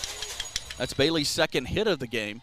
Bailey sets sail for second. This one off the glove of Shimabukuro and gets away. And into second is Bailey Slack. So runners at second and third now. And that drop ball is going to undo the double play. Second stolen base for Bailey Slack in this game. A 1-0 count to the speedy Reese Evans. De Leon playing up at third base, anticipating a bunt. So is the first baseman Jensen. Swing and just got a piece of it. Looks like it may have caught Shimabukuro. And she is really. It's got to take a moment. It knocked her glasses off. Yeah, and you know, you think about it and you say, well, they've got the catcher's gear on, but Joe, until you've been hit with a foul ball, and she's tough as nails. You know, Mike Tyson famously said, everyone's got a plan until they get punched in the face. And when you're taking a 60 to 70 mile per hour yellow BB at you, you don't really have a whole bunch of room to talk about how it feels or doesn't feel. Herrera comes in from second base to give a word of encouragement to her pitcher, Zakiya Frederick. Reese Evans in a 1-1 count lays down the bunt, but it goes foul. And you talk about the toughness of both these catchers, and Shimabukuro, who's back there right now, you would be hard pressed to know that she just got whacked in the head by a 70-mile-an-hour pitch. Evans staying alive on the 1-2 pitch, fouling it into the screen, and it hadn't put a skip in her step. No, not in the least. And I guess that's not the right word because it has not dented that. Okay. Second and third, top of the 7th inning. Nobody out. 2 runs in for Liberty on the inside of the park. Home run by Brianna Pantalion. It's 2-2 as the 1-2 misses to Reese Evans. Blake Belton added 2 in the bottom of the 6th inning. Liberty now answering with 2 in the top of the 6th inning. Evans serves this one. A pull shot into right field. 1 run is in. Lux throws over to third. Goes Reese Evans as that throw from Lux sailed over Shimabukuro. Well, Ross. And into the screen, and we're going to have a timeout. And he's going to call, Blackburn is going to call all of his team in. Well, he's going to tell them they're sort of letting the wheels fall off right now, and that's unfortunate because they have played a wonderful ball game. And this team has the ability, if they can put an end to this inning without too many more runs coming. Well, to mount a comeback in the 7th, even though they have 3 outs. This is not a team that lacks for offense. You're definitely right about that. This late in the ball game, it's getting tougher and tougher to talk about overcoming an 8-run deficit now. And fortunately for the Lady Panthers, they're on the right side of that because we have seen this Lake Belton team be so powerful and be so amazing offensively. Right now, though, they're making some plays that Coach Blackburn is probably not super happy with. And I said this a couple of innings ago, mid-90s out here, which team was going to be able to outlast this? And fatigue just really, really setting in. Yeah, you see it with the catchers because, everybody on that field is having to feel the same heat except for the catcher because the catcher has all that gear on. Oh, yeah, there's no doubt. You could not pay me enough to catch right now. Affectionately talking about catchers, I was one, but refer to the catching gear as the, oh gosh, now I've forgotten. the gear of ignorance. And this one sharply sent foul by Holly Thomas, the batter. Top of the 7th inning, Liberty has put 4 runs across the board, 12-4. Liberty right now. Nobody out. Holly Thomas at the plate at third base is Reese Evans. And this one misses low. And Frederick in a 1-1 count. The winner of this game will move on to Austin, Texas next week to play in the state tournament. Lake Belton looking for their first. And this one is sent into the gap in left center field. Coming in to score easily is Reese Evans. Hallman over to field that one before it got to the wall. And Holly Thomas has to stay at first, an RBI single. And that is the 5th run of the inning for Liberty. Kylie Bishop. And still with no outs, Ross, the Lady Panthers looking to extend this lead as much as possible because of the dangerous bats that Lake Belton does possess. And again, we're talking about a 9-run deficit here, and the way they can swing the stick, you never know. Well, I mean, they hit a grand slam and a 2-run home run in that last game. On the first pitch to Kylie Bishop, Shima Bakura with Holly Thomas at first made an outstanding. This one backhanded by DeLeon. Throw to second. Herrera can't come up with it. That ball is going to get all the way to the wall. Around third comes Holly Thomas. And Kylie Bishop rounded third big, but wisely comes back as that throw from Madison Lux comes back into the infield, and it is 14-4.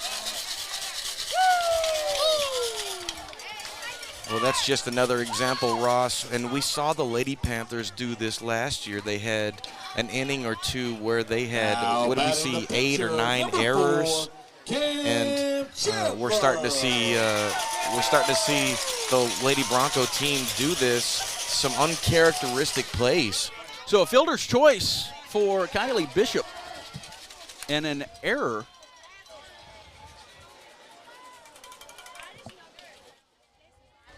On DeLeon at third base, trying to get that lead runner and maybe start a double play. And Camden Chandler takes the 1-0 pitch. Home plate umpire says that's too low. And it's 2 balls and no strikes. 6 runs now in for Liberty, a 14-4 lead against Lake Belton. Winner of this game moves to Austin next week, and Chandler sends a bouncer foul. Jensen, the first baseman, backhands it and gets it quickly back to Zakaya. Runner at third is Kylie Bishop. She reached on a fielder's choice, came around to third on an error on the third baseman, DeLeon. Nice pitch by Frederick as the umpire raises his right fist in the air. That pitch on the outside corner to Chandler, the left-handed batter, evens the count at 2 balls and 2 strikes. It was 2-0. And Frederick with the 2-2 pitch to Chandler, and Chandler sharply sends it to DeLeon at third, looks back Kylie Bishop and throws quickly on to first, and that will retire for the first out of the 7th inning. Camden Chandler, a good defensive play there by DeLeon. First baseman, number 1, Reagan Williamson. That's going to show in the scorebook as a 5-3 putout. Want to thank all of our listeners for us on Facebook and on YouTube. Thanks for tuning in and being patient with us. Check swing not fielded by Zakiah Frederick in the circle. Herrera from second base has to charge. Reagan Williamson is going to get to first safely on the error. Well, you know when they say it rains, it pours, and right now it is pouring on Lake Belton. That was a check swing that Reagan wasn't even intending to come around with. No, that was just an excuse me. No, I think she was trying to pull her bat away from that, and it just bounced off Frederick's glove, and no one was even ready for that. And so we have a timeout in the circle. Zakiah Frederick down on both knees, and the umpires have called out the do we have any ice? Well, I think our ice is probably melted at this point, and she may be overheating. We've talked about this, and I don't want to speculate on anything at all, but it is super hot right now. Even here at 6:30 in the afternoon, it is very hot, and it is also been beaming down on the synthetic field. And you mentioned this earlier about how it can be 15 to 40 degrees hotter on the synthetic surface. And the defense for Lake Belton has been on this field for a long time. And that young lady getting some water, and the training staff for Lake Belton getting her off the field, and kudos to them for being aware of what was going on with her. You never want to wish anything on any sort of athlete or young person at all. And so it's nice to see her getting the treatment, and that's going to bring Schultz back in to try and close out this inning and get out of any sort of jam.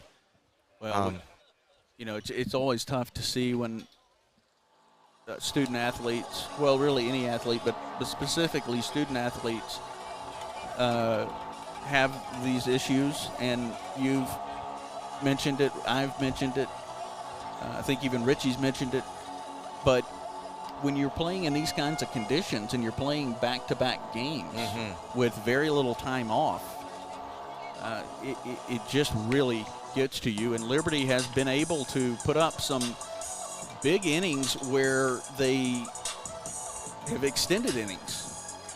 Oh, yeah. 30-minute, 40-minute innings. Right, we had that in the second inning, a super extended inning, and then in the fifth inning, even though we only scored one, it was a very extended inning, bases loaded, and now here in this seventh inning, 7 runs put across and only 1 out, and it just starts wearing on you, Ross. It starts beating down on you, and then emotionally you start getting impacted by this sort of that quicksand mentality. Something goes wrong, and then it continues to go wrong, and it gets worse and worse and worse, and you have a hard time getting yourself out of this.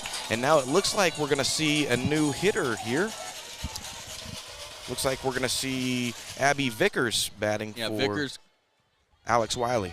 Comes in and faces Schultz. A nice strike at the knees by Schultz. And her first pitch back. This is going to be the 10th.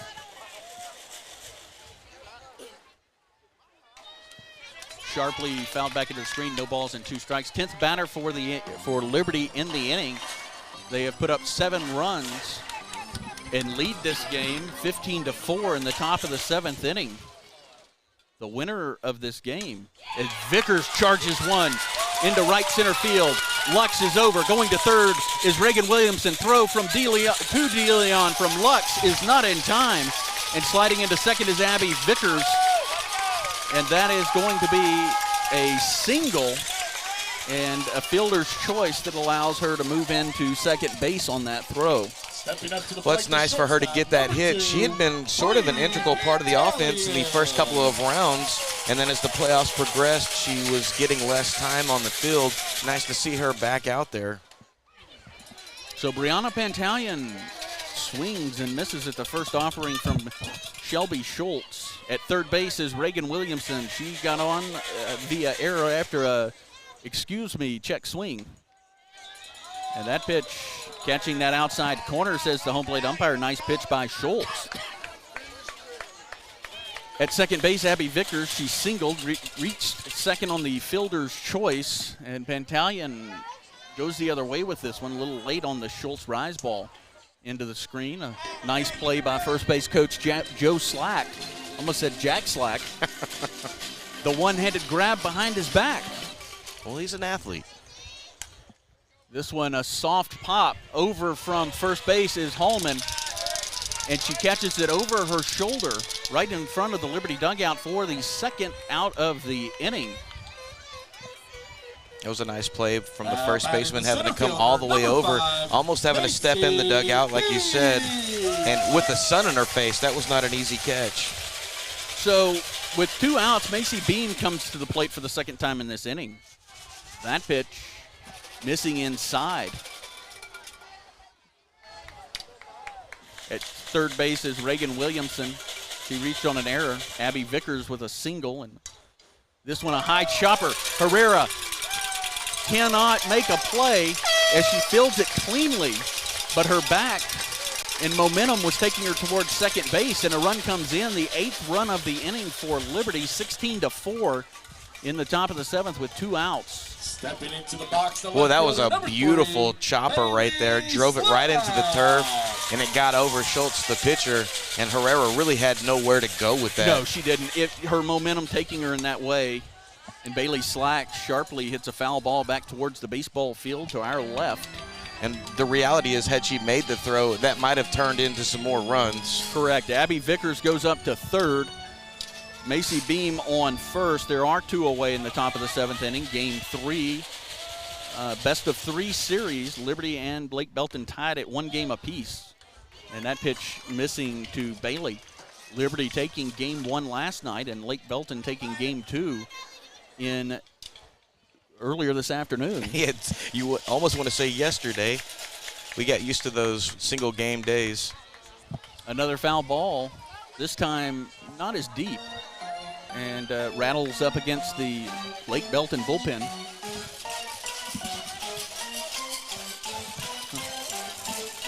Want to thank our scoreboard sponsor, all of our sponsors really. Emily Cook, attorney at law, has sponsored the scoreboard all year long. The 1-2 pitch again sent foul. This time she sends it in the exact same path, but a little harder, and it gets over that Lake Belton bullpen, and probably just hitting up against the center field wall of the baseball field. Oh, a nice pitch by Schultz. Well, that was a really good location there. I thought she was going to catch the corner on that. I did too. It must have been just a little inside. And so 2 balls, 2 strikes, 2 outs, 2 on. Top of the 7th inning, 16-4 Liberty. Bailey Slack looking at the 2-2 pitch, and it misses away. And it's a full count to Bailey Slack. Bailey in this inning singled, stole second, and came around to score. Another foul ball, keeping it alive. And the beauty of this right here is these extended at-bats have kept Camden in the shade and have just really helped her to kind of get that rest that she needed coming out of game 2. Oh, that's Bruce Bell walking behind us. A chopper, Herrera making her way over towards first base. Fields it cleanly, throws to Jensen, and that will do it. And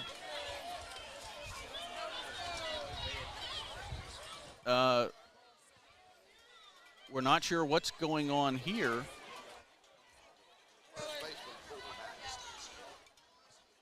Well, anyway, go ahead and take us out, We'll Ross. take it. Middle of the 7th inning, 16-4 Liberty against Lake Belton. We'll have the bottom of the 7th inning after this.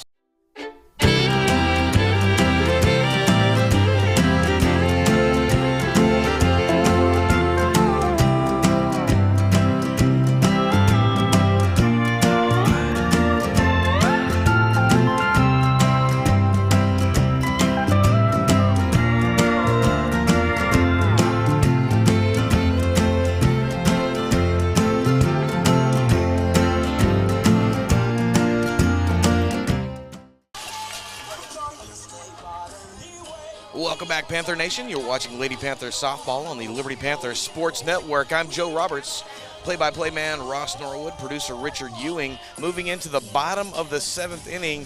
And what a top half the Lady Panthers had, plating 8 runs in the top and extending a nice lead, a 4-run lead, now extending it to 12, and Lake Belton needing to put 12 across to keep this game alive.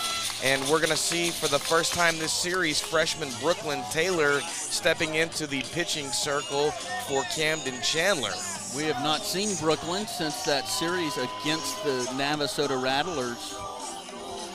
Yeah, Brooklyn has proven to be a nice little option for Camden, and she's gotten some nice appearances earlier on in the playoffs. So I've got Hannah Jensen. But that is not Hannah Jensen. That is going to be Anna Ramirez. Yeah, she came on that last time, and that's the one that started the mess up for us, where we weren't sure who was who. Pulls that sleeve on both sides and looks at a pitch away from Brooklyn Taylor, the freshman. So here's a new bat. I have not seen this bat. It's a blue bat with white lettering. It's like blue bat tape. And that pitch missing inside, backs Ramirez off the plate. Nobody out in the bottom of the 7th inning. Liberty with a 16-4 lead against Lake Belton. This game will decide who moves on to the state tournament. Swing and a miss, and it's 2 balls and 2 strikes. As the batting glove-less Ramirez comes up empty. Brooklyn Taylor with the 2-2 pitch, fouled off into the screen. Reagan Williamson coming over to pick that up, retrieve it. Ramirez getting some words of encouragement from her first base coach, Kelsey Spittler. That pitch is going to be a ball. Oh, that was nice. It had some nasty on it, and that's the kind of pitch a lot of times you'll get somebody swinging on. Yeah, moved off the plate there at the last minute. And that ball is down and inside. And Ramirez will get the walk, as she is hitting for Hannah Jensen. Now batting the center fielder, number 4, Autumn Holman. And back to the top of the order. Holman lays off the first pitch from Brooklyn Taylor, which was high. Anna Ramirez is at first base. She walked to lead off the inning. Lake Belton down 16-4. That pitch is a beaut. Came in at the knees on that inside corner to the left-handed batter. Yeah, that had some really nice late break on it.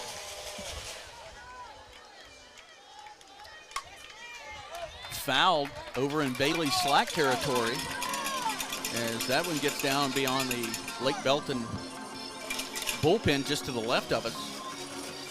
And a Lake Belton fan going to retrieve that ball. Brooklyn Taylor has a new softball. Throws the 1-2 pitch, and it's sent foul by Autumn Holman, the center fielder for Lake Belton. 16-4 lead. The winner of this game, 16-4 lead Liberty. Tapped foul, stays alive, and it will remain at 1 ball and 2 strikes as it chases Holly Thomas back to the backstop. Gets in a little shade. The shadows have crept in. Yeah, they haven't, just behind they haven't lowered that circle. temperature any, though. No. High chopper. Leaving her feet is Brooklyn Taylor. Taylor comes up with it. Recovers, throws down to Reagan Williamson for the first out of the 7th inning. It was nice to see her get excited about that. That was a good play by Brooklyn. Now those are not Broncos, easy, those choppers. Shelby Schultz. Man, I'm short. That would have gotten over my head 100% of the time. Yeah, I mean, I would have been on the ground before that, just being out on that surface. So now, Shelby Schultz, who has pitched and not pitched. And pitched and not pitched in this inning. A very capable hitter. This ball popped up in foul territory. Holly Thomas goes back, has to come back, and just in the umpire's box makes the catch in foul territory. And there are 2 away in the bottom of the 7th inning. Liberty with a 16-4 lead. Liberty putting up a run in the first, 5 in the second, 1 in the third, 1 in the fifth, and ballooned the lead in the 7th with 8 runs, and now 2 away. And the dangerous Madison Lux swings and sends a foul ball. This one into a popular spot. I'm going to apologize in advance if you're listening. With 1 out away and Lake Belton having to plate 12, it may get loud here in a second. That pitch low, says the home plate umpire. A big Panther contingency here today for the Lady Panthers.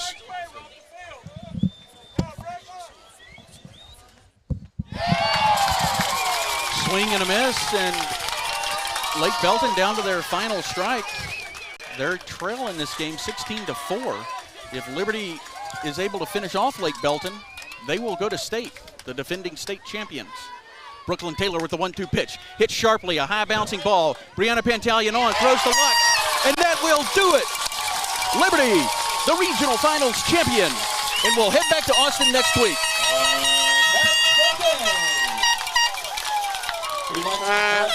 Want you to enjoy the sounds of this. Your Lady Panthers, for the 3rd time in 5 years, the regional champions. And now twice defeating Lake Belton in the regional final. We wish Lake Belton well on their journey as they head to 5A next year. Yeah, before we talk any more about the Lady Panthers, what a heck of a season the Lady Broncos of Lake Belton had. They are going to be a force in 5A, bringing back every single player that they have, and then adding a nice freshman class that I believe they have coming in. They are going to be dangerous, and I'm glad we don't have to see them again. Yeah, that was going to be a thing for me, was just having to deal with Lake Belton again, and knowing that last year it was freshmen and sophomores, and that was a heavyweight match, and between Liberty and Lake Belton, and Liberty came out on top of that one. But there was a lot of uncertainty when you came into it, and now they added a junior class, the sophomores becoming juniors, right. Everybody moving up, and next year they will have their first senior class. That's right. So you can only imagine how much tougher they're going to be. And all right, fortunately, Liberty will not have to do it. Let me do a quick recap if I can. Okay, yeah, go ahead. Liberty got the scoring started in the first with a run. Lake Belton put 2 runs on the Madison Lux, actually Casey Schultz, 2-run home run. In the second, Liberty answered with 5 in the top of the frame. 3, the 3rd inning, 1. No runs Liberty scored in the 4th, 5th, or 6th, and then 8 in the 7th. Let's go to the school song.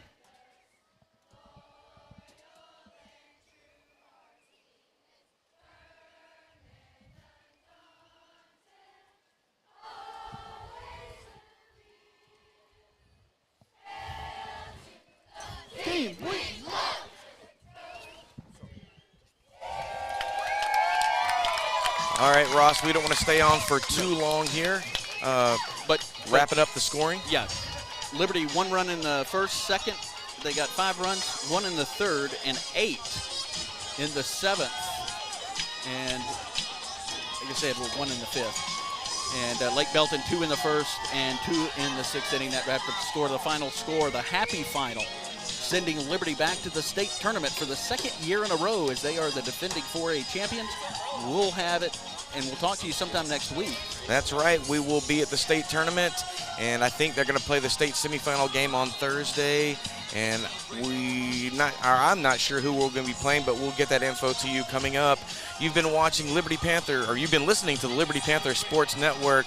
For Ross Norwood and Richie Ewing, I'm Joe Roberts. We will follow the Lady Panthers on their road to Austin. We will see you next week.